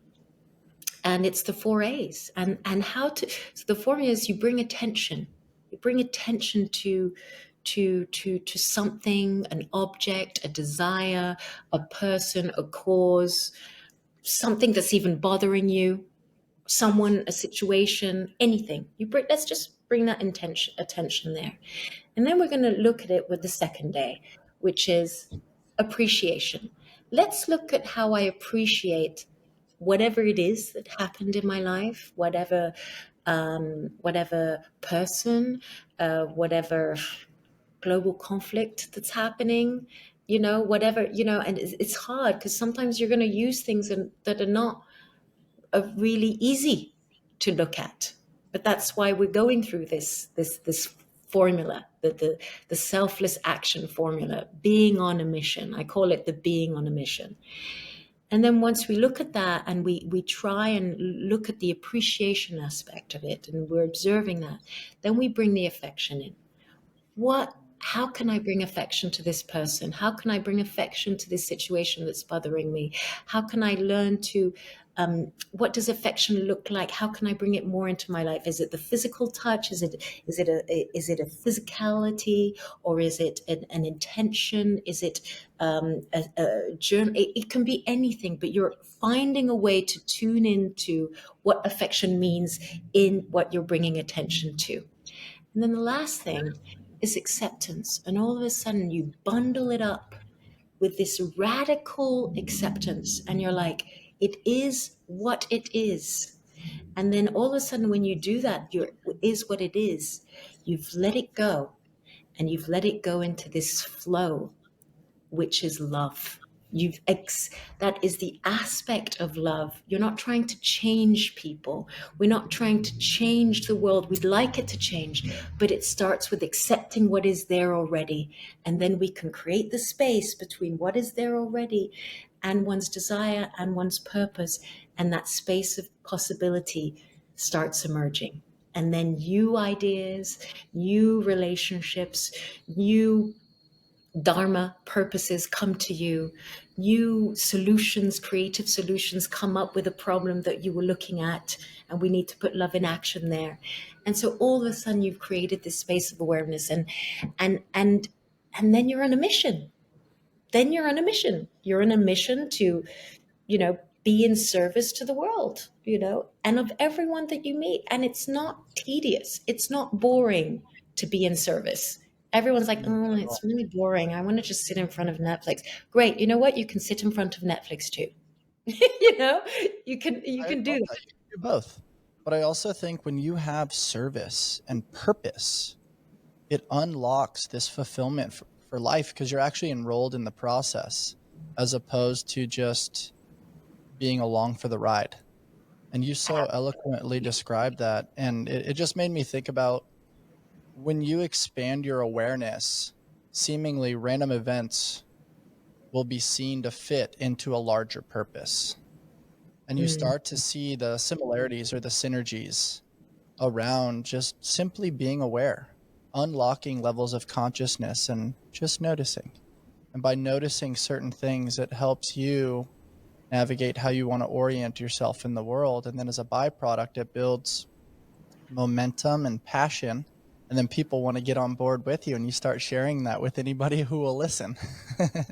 Exactly. And, ultimately, because you're doing that, you radiate joy, you radiate love. And all of a sudden, wherever you go, you're planting these seeds of love for people who need to feel love, to awaken themselves to who they are, and you're doing it without knowing. And that's great, because we need that. we need people to love themselves. We need love in action. We need, I'm so happy when I went to a coffee shop this morning, and there was a man who was sitting down, and I had this hat on, and I was looking at some pastries, and he goes, "You look like a pastry explorer." And I turned around and I said, "Excuse me?" He said, "A pastry explorer." I said, "Oh, that's fascinating. Yes, I'm exploring my pastries this morning." And I just started laughing. And then he said, "What else do you explore?" And I looked, I said, "I explore consciousness and humanity." And he said, "Me too." And next thing I know, he's putting out 3 spiritual books. He has crystals. He's like, "Look at my setup." I was like, "Oh yeah." He has crystals around his computer. And I was like, "God bless you," And I was like, and he was like, "See you around." He's like, I said, "See you around," but you meet these little people in the midst of the chaos in Manhattan and in anywhere in your life where there are beacons of light and love. And you have to be open to that. I could have been like, "What is he talking about? Like a pastry explorer? Ugh, really? Like, I don't want to respond." You know how we get. We're like busy. It's in the morning. You're cranky. It's like busy. What you Life is busy. described is exactly where my mind went. I think what he felt was inviting energy. And because you were radiating love and joy, he felt welcome to then participate in your world for a moment. And I think if all of us were a little bit more inviting that way and share the smile, maybe smile with the eyes, or maybe even just try to project an aura that you're holding space for people and that you're aware that they have a story that people know absolutely nothing about. And I think if you just look at the whole world as a reflection of your inner state, it then helps you realize that if you do the inner work and you make the right choices when nobody is watching, it does have ripple effects into your life when people are watching and when you are interacting with others. And I also just really admire that you look at the entire world as one big explorative adventure, whether it's pastries or people or consciousness or meditation or just joy and play or connection with animals. That's a level of creativity and a set of lenses that I wish all of us could maintain for a longer dosage of our life. Yeah, it's very fun. I mean, you have to have fun. I think next time you need to interview my son. Or we should do an interview with my son. It would be fun to hear his perception as like being brought up by a mom who's like there. Oh, I would love to hear that. What's that been like? How old is he now? He's 19 now. Oh my gosh. Growing up so fast. I know. When you look back like at, say that again. I said, I feel like I'm 19 now. I'm like, woo. What's been your favorite part of being a mom so far? My favorite part has been providing safety, spiritual safety for him, spiritual knowledge. That's been my favorite part. The whole 9 to 5 mom was never me. It's never been me. I don't think I was very good at that. I always arrived late at school. I always forgot the packed lunch. He went to different, English school, French school, American, like he's done so I was always the odd mom out, if you put it that way. So I was not like the perfect mother, per books, but I always installed and gave him magic and tools, and we meditate together, we do trips together, we look at when he's not well, he's like, "Mom, what do I do?" I was like, "Well, let's meditate together, let's look at this, let's do this." He's the one who calls me. It was the full moon the other night, and he's like, "Mom, where are you?" I was like, "Oh, I'm at dinner." He's like, "Well, don't drink any wine because I want you to come back and channel and do some tarot card readings for me and my girlfriend." I was like, "Sure, okay." So I didn't drink any wine, and I went back to have a full moon ceremony with my son, and he brought his girlfriend and some friends, and that's my joy. You see, it's been amazing. It's bringing the spiritual safety to my son, because I always told him nothing is not possible. You just have to start with yourself, and that's what I'm the most proud of, is how he has self-agency and how he's able to tap into him. And yes, anxiety happens. You're a teenager, you're a young man in the world, in America, it's all about money. So how does a young man make money? There's things to navigate through, but he has tools to navigate. And that's the thing that I'm the most proud of. I really admire that. The two things of safety and also eternal belief, I think are honestly, in my opinion, probably the greatest gifts that you can provide your children. In self-reflection, like when my father was alive, and I still believe it now, he believed in me even when I didn't believe in me. And so being able to feel that and know that that existed, I think allows me to seek edges and pursue things that are a little bit scary and enhance and grow my risk tolerance as I start to get older. But on this safety note, I was talking to somebody about a week and a half ago, and he was describing his mom to me. And he was saying, like, he misbehaved a lot as a kid, and sometimes he got overly rambunctious. And there was one experience, I think he said he was 8 or 9 years old, and he was misbehaving around the house, causing a ruckus, and just a little bit off kilter, I would say. And so his mom locked him in a room and sat outside the door. And as he was getting his energy out and doing what he needed to do to have his temporary tantrum, he just knocked on the door, or his mother rather knocked on the door and said, "I'm here and you're safe." And I thought that was really profound. I thought it was really simple and unique, that there wasn't yelling, there wasn't physical abuse, there wasn't name calling. It was just like, hey, we need to put this energy in this box for a moment. I want you to get it out in there, but just know that I'm here. And I think that was the answer that was given as to what does it mean to hold space. And you can only imagine, like, the stress and the anxiety and the blood pressure and her heart racing in that moment. But to develop this level of calm and then lovingly communicate with your son, who's quite frankly just being a little shithead right in that moment, I think is one of the greatest stories I've heard that I thought you would appreciate. Oh, it's beautiful. But you know what that is? It's that love. When you tap into love, love heals, and love, when you surrender, she probably surrendered in that moment. What do I do? How, and the guidance was that space opened, and it's like, you know what? You're safe, and I'm here. Whatever you need. It's powerful. It really is. The Trident family taught me something really important this last year, that we are all a bundle of stories, both good, bad, and everything in between. All of their cold brews remind their customers that they are part of something bigger than themselves. I start my day with the Sweet Cream Cold Brew as I am prepping my mind and body for fitness, service, coaching, and podcasting. With various locations in San Diego, they offer over 14 nitro cold brews and a variety of specialty drinks. You can find the perfect brew and pair it with one of their treats from the Keto Bakery. You can check them out over at tridentcoffee.com and use code ALLSMITH to take your coffee experience to the next level.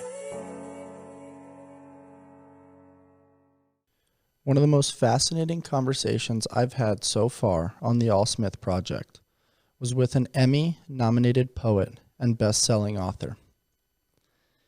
He helped me understand that love isn't something you feel, but rather something you do. And that the funny thing about hate is the person you hate doesn't actually feel that hate. You feel that hate. His name is InQ, short for inquisitive. And he and I had one of the most fascinating conversations around love, life, and everything in between. I hope you guys enjoy. Kind of relates to the golden rule, right? Treat others the way you want to be treated. Yeah. Not sure why that came to mind, but I feel like that is a little bit of a universal truth that seems to float around the surface a little bit. Yeah. Where does your creativity come from, man? I know your name was given to you by a friend that thought about, like, in question, was like, hey man, you're very inquisitive. And that's kind of how you got the name InQ. But where did the curiosity come from, and what does your nickname mean to you? I mean, I've had it forever. I'm 45 now, and my buddy gave me that nickname Inquiry when I was 15. And people just started calling me InQ after that. And then people started calling me Q. And it's so much a part of who I am now that, like, it is, I promise you, when I hear it, it sounds as real or fake as Adam Schmalholz does. It just all sounds made up to me. But I do think that even through the screen, man, when I introduced you as Adam, I could feel you like, whoa, this guy like looked me up, but also that sounds weird. Right. Well, it does kind of sound weird. Nobody ever says, ladies and gentlemen, give it up for Adam Schmalholz. But the thing is, Schmalholz to me is a real part of my personality as well. Like, it just sounds like, I don't know, how I can be sometimes, which is like, I'm pretty much like a micro pessimist and a macro optimist. Like, I can zoom out and I really can think we're moving in the direction of infinite possibility and hope, even when times are hard. But on my daily, when I move around, sometimes I like to get annoyed at things, almost like Larry David or something like that. So that's like my Schmalholz side. And InQ is more of the person that can kind of like zoom out. Instead of looking at the pixels, I can see the full picture. And hopefully. So basically you're admitting on our podcast that you've got dual personality disorder. Well, I'm a Gemini, bro. So Geminis have a bunch of different voices in their heads, and they have to learn how to navigate all of them. We're like sitting at a long table, and we discuss things before we move out into the world. But hopefully when we do, we move out in an authentic, unified way, right? Well, I mean, those are great options. So when you enter into a room and you've got a fuck ton of frequencies that you're trying to match, inevitably you can be like, hey man, you point to him. It's like, you're up. Your personality is going to match this room today. And so you have the ability to have tools in the toolbox to know which version of you is going to best serve your audience in that moment. Yeah, that is so well said, man. Thank you for acknowledging that. It's rare that somebody reflects that back to me. I do have an ability to be myself in a lot of different ways and connect to a lot of different people. And I think that's probably because of how I grew up. I mean, we're from opposite sides of the same place, but we're from the same place. And when you grow up in a really diverse environment, you feel very comfortable connecting to lots of different people in lots of different ways. Oh, yeah. And I mean diverse in every possible way you can think of diverse. Diversity of, race and economic stuff and religion and diversity of thought and diversity of, just political, everything you can imagine. I kind of grew up with, and because of that, I know how to be myself in all sorts of environments and feel comfortable. And I think that helps me in life, but I also think it helps me as an artist because I want to be able to connect to as many people as possible truthfully, so that they can hopefully open up to moving into a deeper place in their mind or a deeper place in their heart through my work. Yeah, man. I love that you said that. Just to give people context, we're both from Los Angeles, you being from Santa Monica, me being from the San Fernando Valley, and just a quick trip, over the beautiful 405 and sneaking over from the beautiful 101. But you summarized that really well. The diversity in Los Angeles is huge. But there's a few commonalities that I experience, and I totally respect if you disagree here, but the three big ones for me were around love, sport, and art, and specifically hip hop, to be honest. I mean, me being from the basketball world, it's like my buddies in the locker room, like it didn't matter if I was a white boy trying to take a ball and put it in a hoop. Like I was vibing with the boys in the locker room, man. And this other concept of just, hey, we're trying to win. We're trying to become the best versions of ourselves. And that's a really special component that always brought us together. Then this component of love, you know, one of us going through an injury or losing a family member, like, hey, bro, no matter what, I got your back. And those three components always united us in the midst where it brought this unique presence where everything outside of that started to fade and dissipate. And it was like a brotherhood that came together. It didn't matter socioeconomic background, didn't matter where you were from, what your name was. It was just like, hey, we're here and we're doing this thing together, and we're growing up together and trying to figure out life, girls, school, sports, past, present, future. And there is a connection that comes from that. And I don't know the specificity of the words that you used, but you've talked about that before. I've listened to some talks and poems that you've shared around. It feels so diverse with the keyboard warriors and everybody trying to one up everybody on social media and in the internet space. But then we get out into the real world, and it's like we need to come together. Yeah, I mean, I do my very best, man, and I do hear and agree with everything that you just said. I mean, that was my experience too. I mean, you know, I wasn't as athletic as you are and were growing up. So I don't know, man. I was just hanging on by a thread trying to do the next right thing. Well, I never grew, bro. I was like super into basketball too, you know, and you know, thought I was going to be whatever I thought I was going to be. And then, you know, pretty much didn't make it past the all-star at the boys club team, you know? But I loved it still. You know, I loved it. And then I also loved hip hop, and it still had the same thing. I mean, you know, it was about brotherhood. It was about competition. It was about having each other's backs. And I mean, I wouldn't trade how I grew up for anything. I think it's like the most beautiful thing. The most I've ever learned in my life is from people that were different from me. And, you know, for other people that have never had that experience, I wish that they could. And now I get to take that out into the world. And like, I mostly try to treat everybody with as much kindness and compassion as I can. And my experience is mostly people treat me the same way. So I think you get what you give often. Yeah, that's a very good way to say it, man. Your relationship and the way you describe love is special. I've heard it a few times, but I want to say it here firsthand. Love isn't just something you feel. It's something you do. When I say that, what kind of comes to mind? And let's unpack that a little bit together. Yeah, I mean, love is, you know, it's a feeling, of course, but it's also an action. You know, it's something, it's making somebody's life a little bit better. It's complimenting them. It's doing them a favor.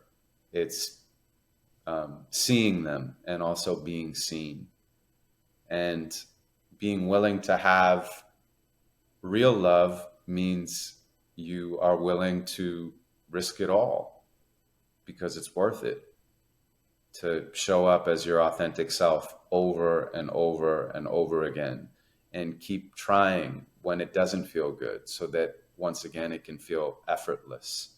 I think a lot of people think that love is a destination and that once they arrive there, it's over. But love is really a beginning. When you fall in love, it is an endless path of self-discovery, self-exploration, and connection. I think that when people think it's a destination, they almost like take it for granted, or stop trying once they arrive, or expect it to always be easy. It's like, love isn't supposed to be easy. It's supposed to be hard, because the things that are hard are the things that are most worth it. And there is nothing more worth it in my life than my love. For sure, man. On the other side of some blood, sweat, tears, and consistent effort is typically everything that we ever desired. Yeah. And I'll share this with you. It almost makes me a little emotional because I say it often, but I don't know that I've felt it and resonated it resonated with it as much as I do right now.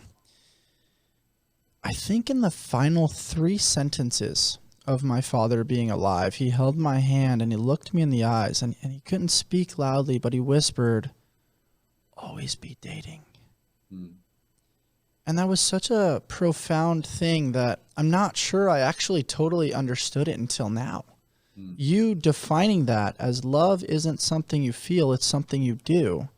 Always be dating really means like you're always loving that person. You're always nurturing the relationship. You're always putting in the effort as if it was your first date. Yeah. You're holding the door open. You're trying to be gentlemanly. You're walking on the street side. You're trying to really genuinely, as your name inspires, be inquisitive, be genuinely interested, and not just make the relationship transactional or stagnant, which then allows the fireworks and the magic to kind of die. And I think your definition of that, this is like the first time in real time, I'm like, whoa, I wonder if it meant that to him. Maybe it did, maybe it didn't, right? Like you talked about the words and how they resonate with people versus how they don't. I'm like, whoa, that's some powerful shit right there. I mean, maybe it matters, but maybe it doesn't matter, right? Maybe the fact that he said that to you, it was wise conceptually and energetically, no matter what he intended it to mean, because of how you receive it at this moment. I mean, I'm not going to like front, like, it's not like my wife and I have like a perfect relationship. We argue, we fight, but we fight to be in real time with each other. We fight for the connection, for the commonality, for the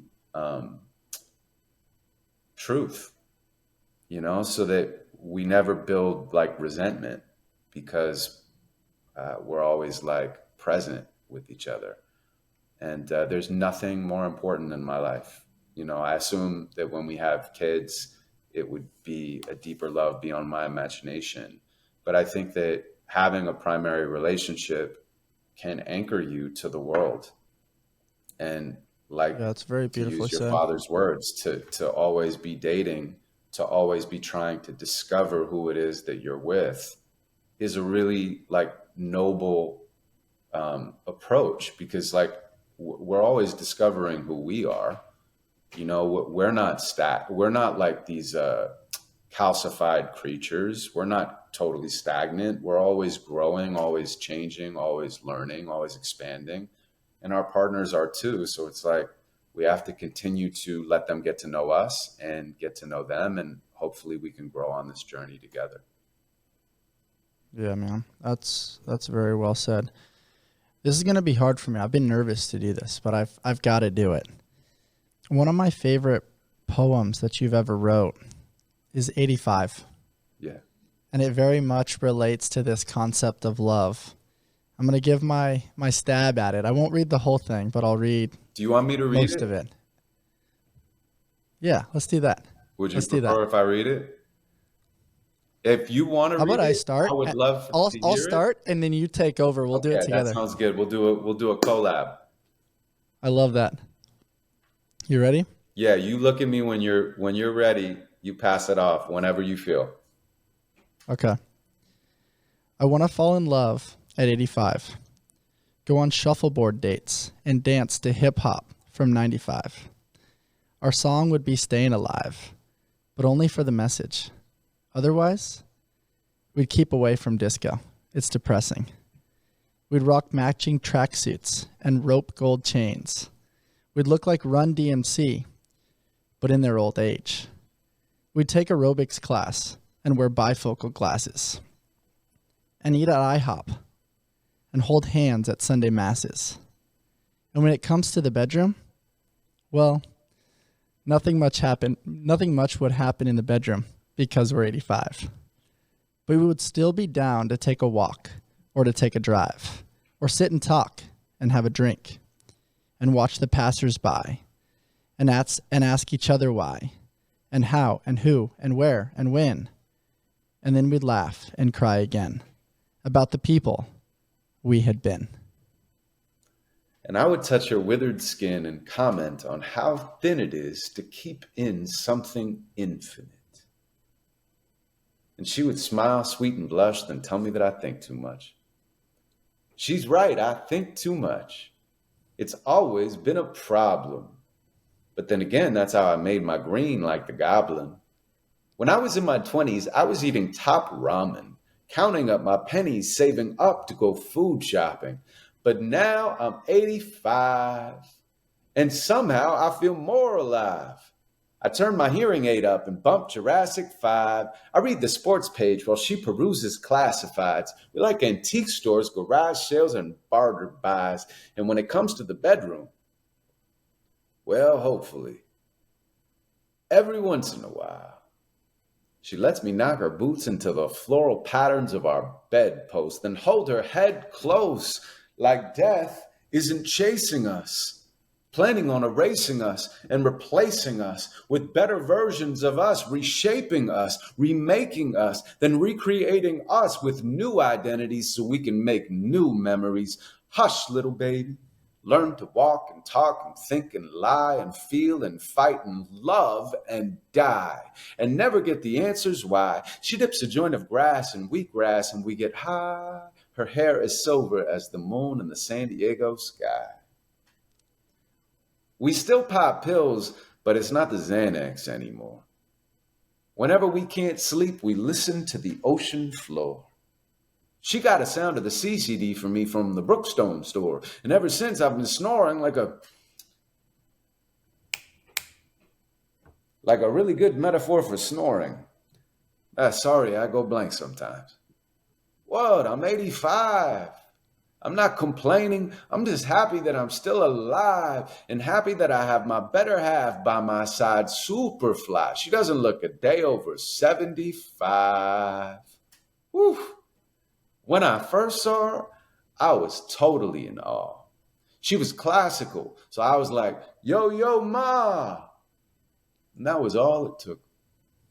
A single look and I was shook.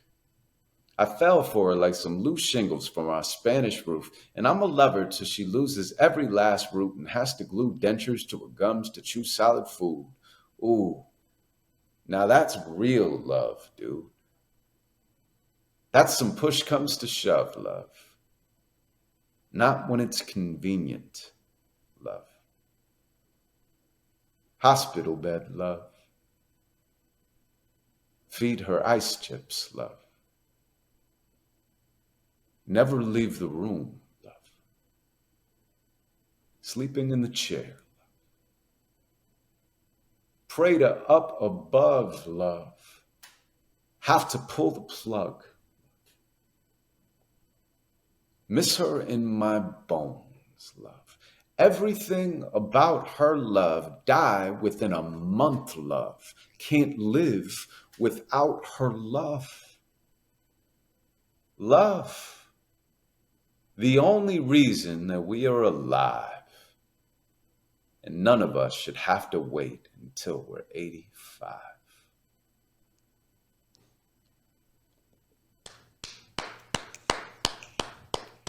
That was a collaboration, Wow, bro. man. I love that.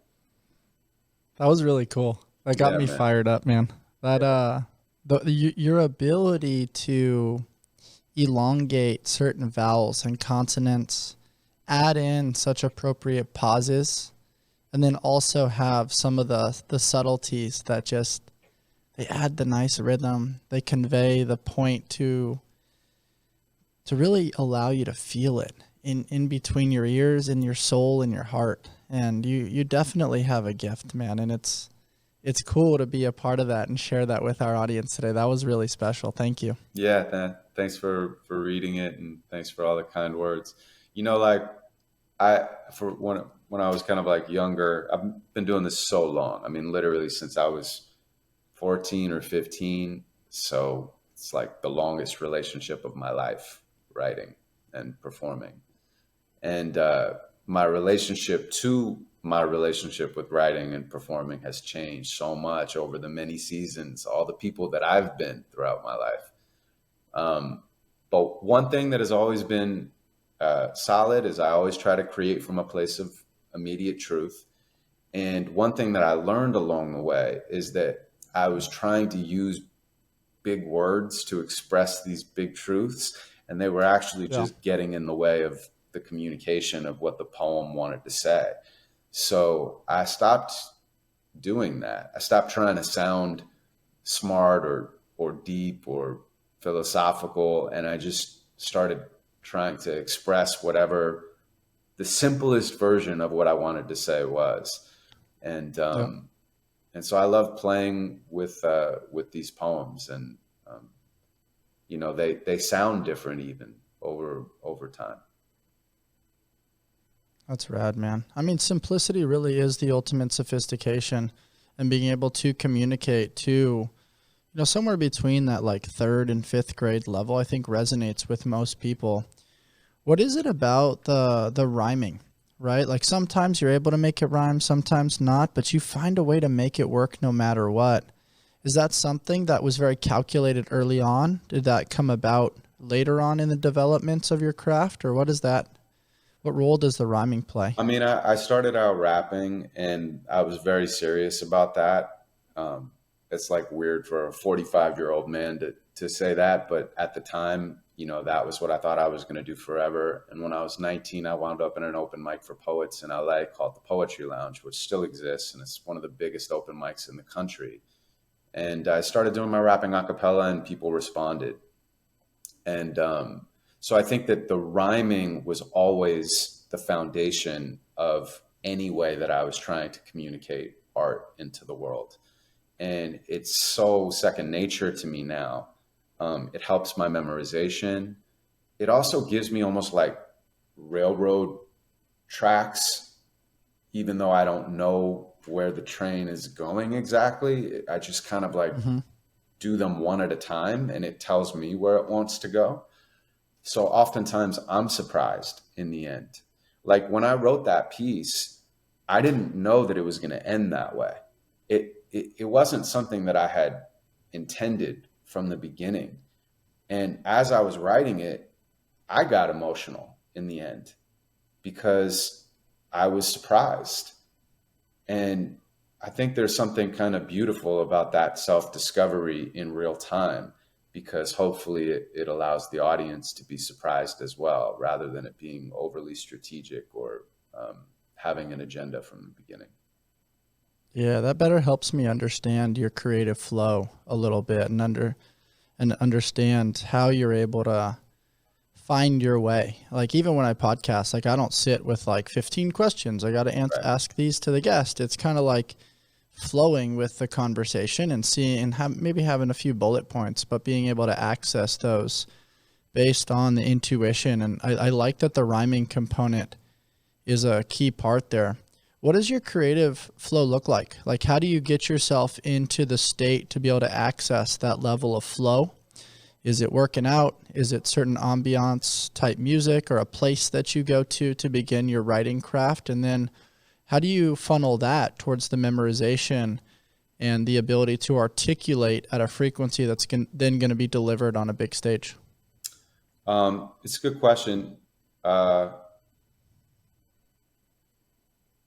I have not like one set routine, you know. I kind of like, when I was putting in maybe my 10,000 hours, I was really obsessed and I wrote all of the time, you know, and shared all of the time. But now I kind of only write when I have either an assignment that I'm inspired by, whether it's a collaboration with a brand or a subject that I really want to explore, or if I just have something that I want to say.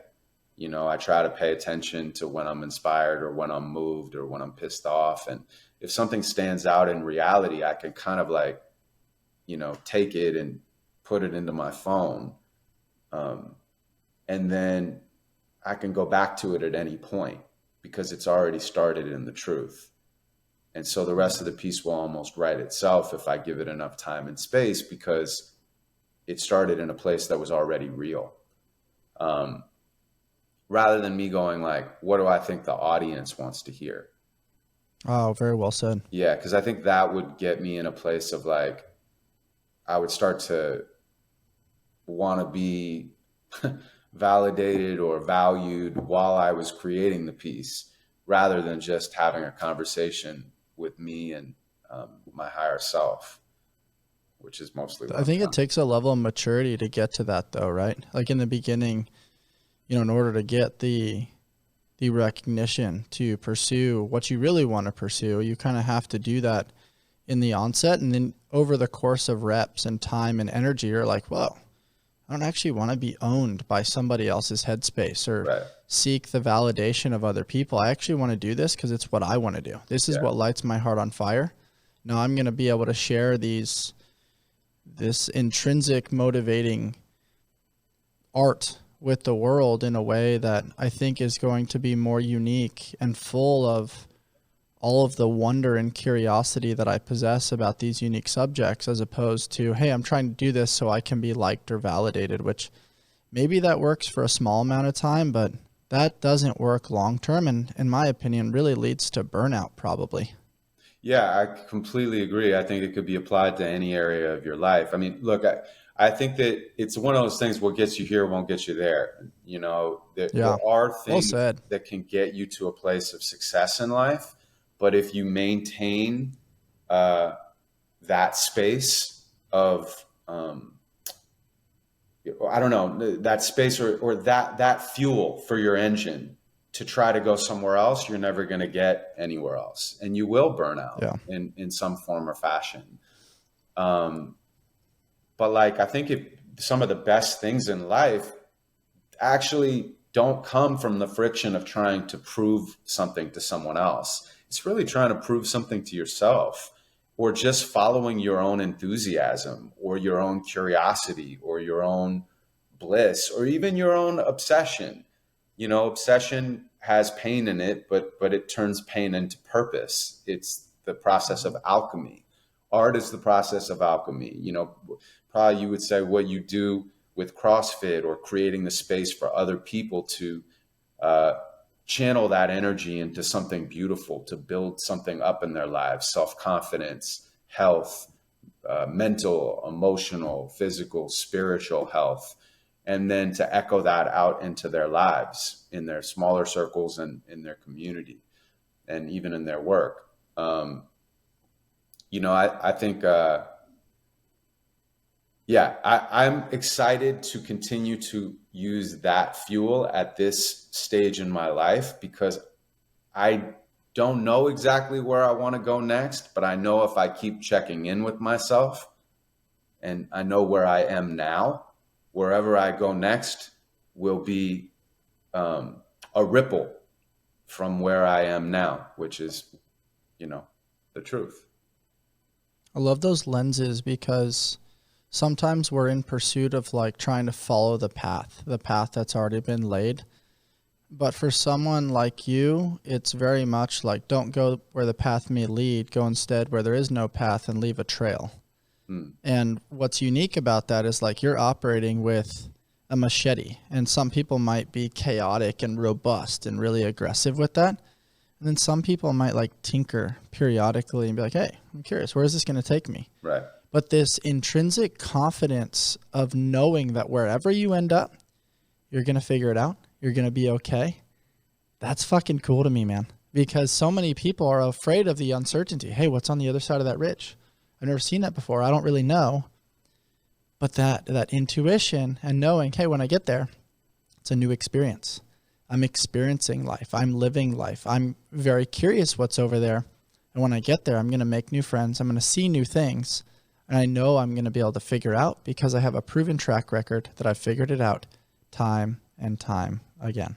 Yeah. And to your great point, I mean, even if you are afraid, which I get afraid of shit all the time, so what? You know, it's just not being afraid of your fears. It's acknowledging them, accepting them, and then doing it anyway. And knowing that, you know, even if you fail, you're going to learn probably more than if you had succeeded. And in failure, you have so many new tools to use in your life. So it's giving yourself the freedom to fail so that you can have the freedom to succeed, and giving yourself the freedom to play outside of your comfort zone so that when you get back into your comfort zone, you're stronger and you have more ways to adapt to whatever it is that you want to put your time and your energy and your love into. That really is a cool way to think about it, man. I want to jump back into your experience at the Poetry Lounge and just the community of people that you met. I've heard you say it before that was one of the really strong, pivotal pillars that motivated you early on to then want to pursue a career in this, and just a tribe of people that you guys were able to kind of ping pong ideas, metaphors, analogies, and then allow those things to go from a feeling and then an idea to reality. What was your time like there, and do you think you'll ever go spend some more time at that place and with those people? Yeah, I mean, I definitely still spend time with those people because we have a community that exists beyond the space, but the space also exists. And I have such a reverence for it. I mean, it really was church without religion for me. It was an artistic college. I never went to college for more than 1 year. I went to San Fran State, and then came back and was at SMC, and I fucking got in a fist fight on camp. I hated school. I always hated school. I was never a good student. I never thought I was capable or smart, so I kind of fucked off or just tried to be invisible, basically. And after that, I was like, all right, I'm going to pursue art full time. And I mean, that was much longer struggling than I ever could have imagined. I mean, I didn't make any money until I was like past 30. And yet during that time, I just kept showing up at this open mic, and, those people became a family for me, and they sharpened all of my skills. Some of the best artistic experiences I've ever had is watching other poets on stage. We had some of the most talented people in the world. And I was so lucky to come up in that environment because I had a lot of big brothers and big sisters, and I had a lot of little brothers and little sisters. And it's an each one, teach one thing. And there's nothing that can really divide us as a group. I mean, as lives move on, responsibilities change, time changes, you don't get to hang as much, you don't talk as much, but we all have each other's backs still to this day. That's badass. It's cool that you have that tribal nature, and something that stands out to me just from a primal standpoint. You talked about the young bucks and then the older gurus that you were probably chasing after.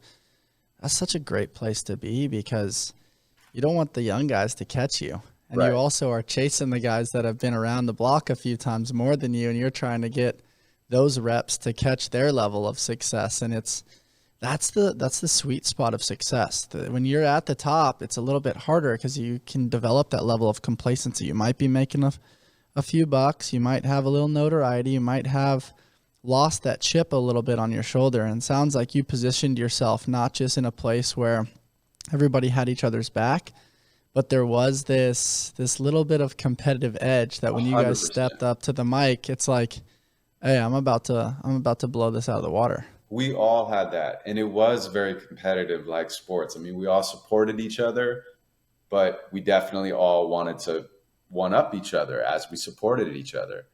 And, both of those things existed at the same time. It's like you and your teammates or whatever, of course you're going to go out, you're going to try to beat the other team. You guys have each other's backs. You're going to war athletically, but you also want to be the best you can, within the group. You want to provide the most value. You want to challenge yourself. You want to challenge each other. The friction makes the fire. So It's a great line. I crossed paths about a week ago with a really good high school friend that I haven't seen in like 8 or 10 years, man. He's 6'4", long wingspan, talented as hell. And I remember when I got to Taft High School, he and I were like competing to be the guy our freshman year. This was just the JV team before either of us ever made varsity. And it was funny because like we had each other's back around this commonality of like wanting to win, wanting to like fit into a new school and all the things. But then there was like we both had these monstrous egos. So like after practice, it was like gym was closed up.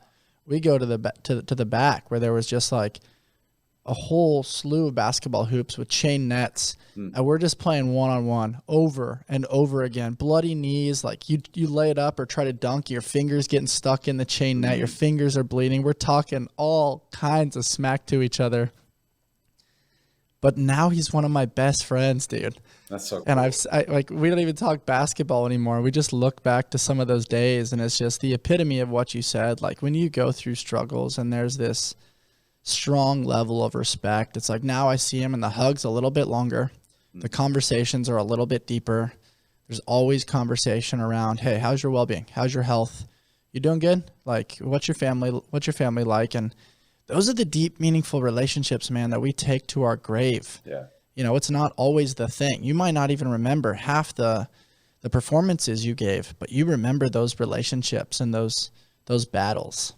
That's so true. Yeah. I love that. I love that image too of you guys kind of going at it with the with the metal hoops. You know, the metal The metal nets. hoop of like him actually dunking and me just like trying to lay it up and like pull on the rim and make it look like I dunked, and then like bleeding my hands for no reason, but to validate my ego.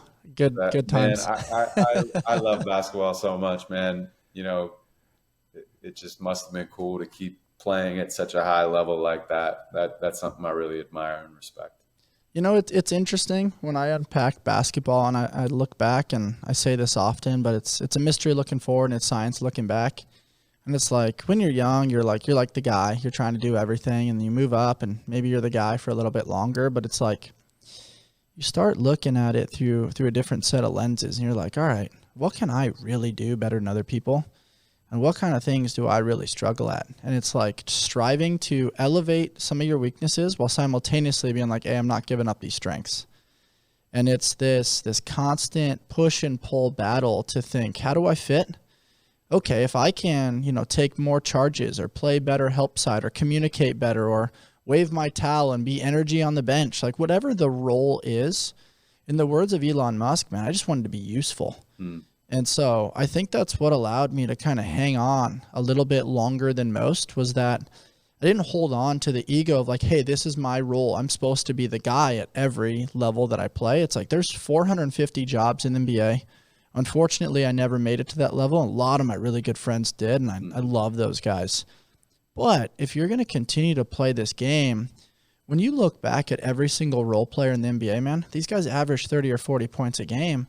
In high school, Right. They went to certain colleges where they had certain roles that then allowed them to then elevate into that next level. But man, every day, man, somebody wants your job. Right. And you probably experienced that a little bit in your world, but it's just a fun way to think about it now in retrospect and kind of being a little bit distanced from it.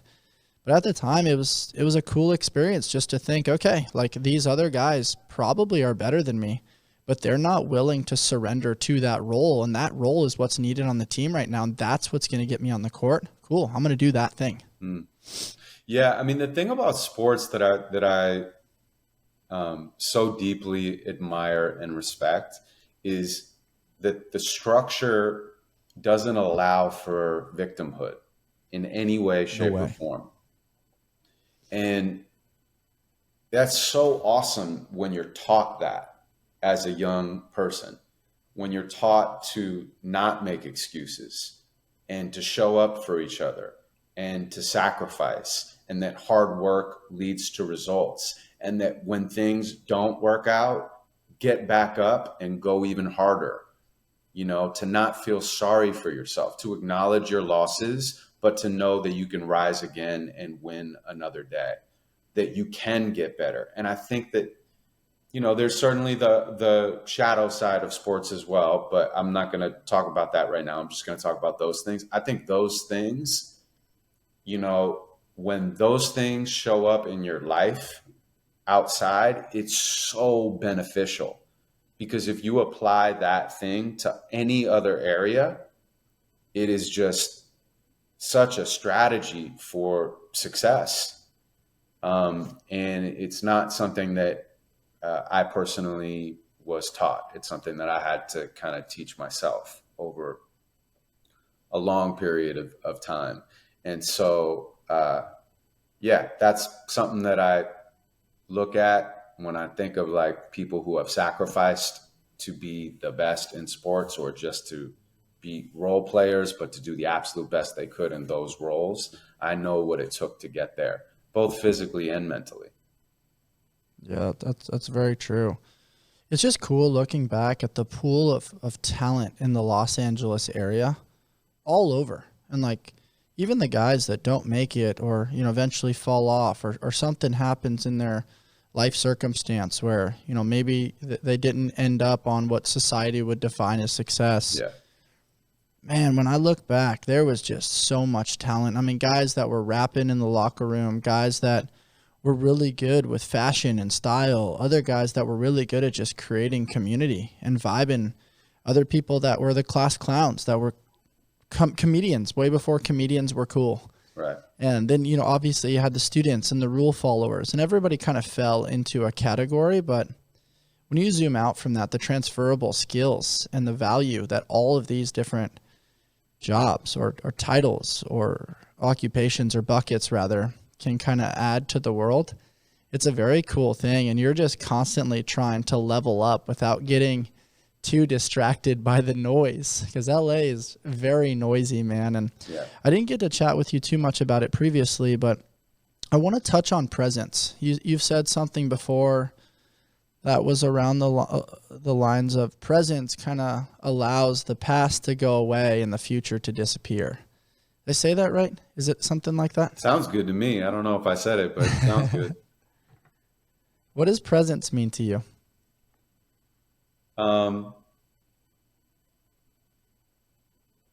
Well, I think I try to find presence every day when I meditate.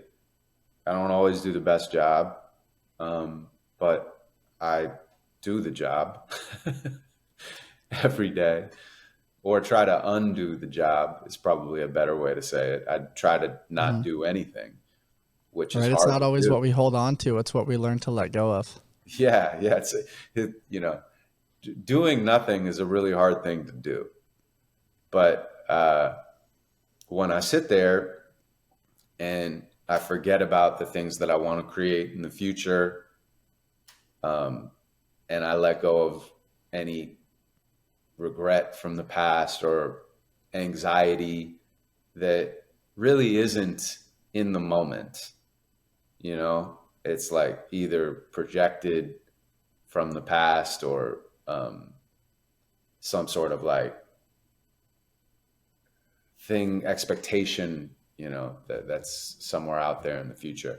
And I just like stay where I am, and I just breathe, and I close my eyes, and I let go of any thoughts that I have, or I let go of any emotions that I have. And I kind of like sink more into my body. I realize that I'm right where I'm supposed to be. I'm right who I'm supposed to be. And I think that gives me a sense of peace.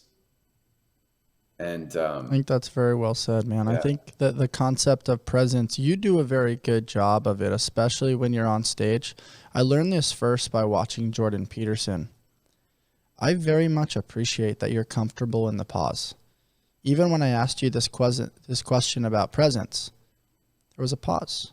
And you're very comfortable to not allow the volume to turn up too high in your head as you're kind of processing and allowing yourself to think, or even sometimes pausing because it's going to allow the next thing to be like really resonating or a banger for the audience to receive. And that tells me that you have a good internal dialogue and ability to self-regulate your physiology and your emotions. And that's not an easy task, man. I don't normally see people from LA with that task. Well, I appreciate you saying that. I have this one poem called Silence, and I haven't done it in a Yeah. while, but I'd get on stage and I'd be like, all right, this is called Silence.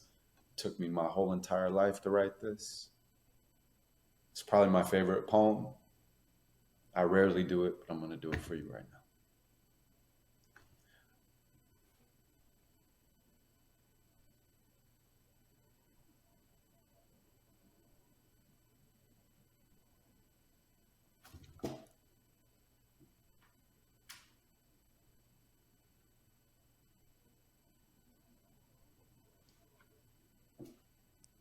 and fucking do that shit for like minutes.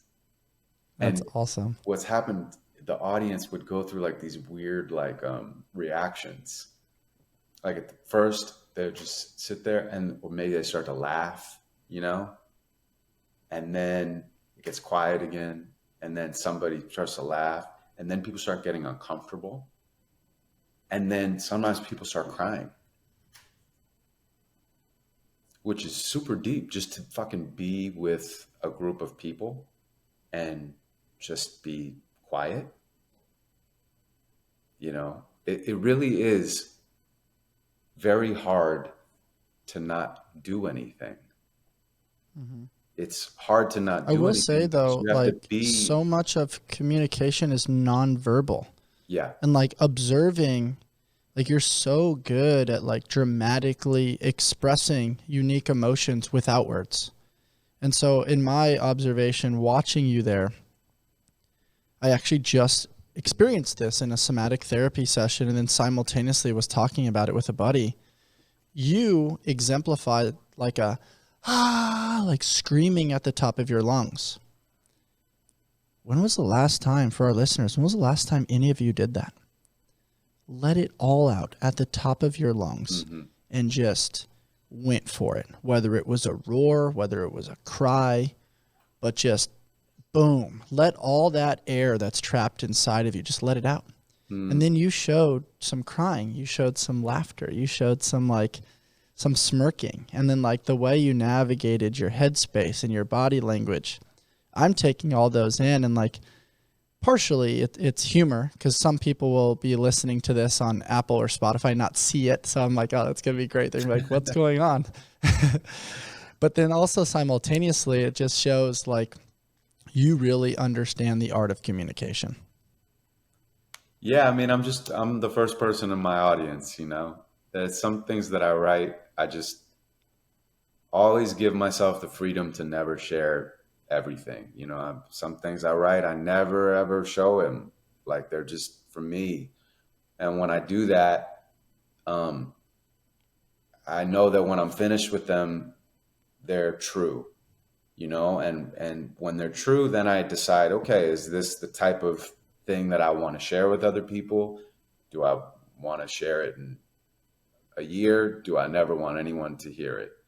But I think, yeah, I'm always communicating to myself first and trying to remind myself of these lessons, you know, philosophical observations, ways that I want to live, because I'm trying to become a better version of myself through my own poetry. Mm-hmm.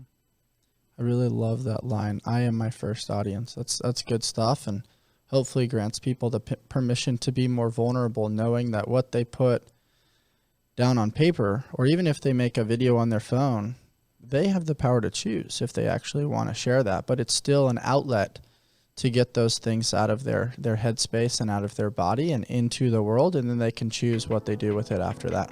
100%.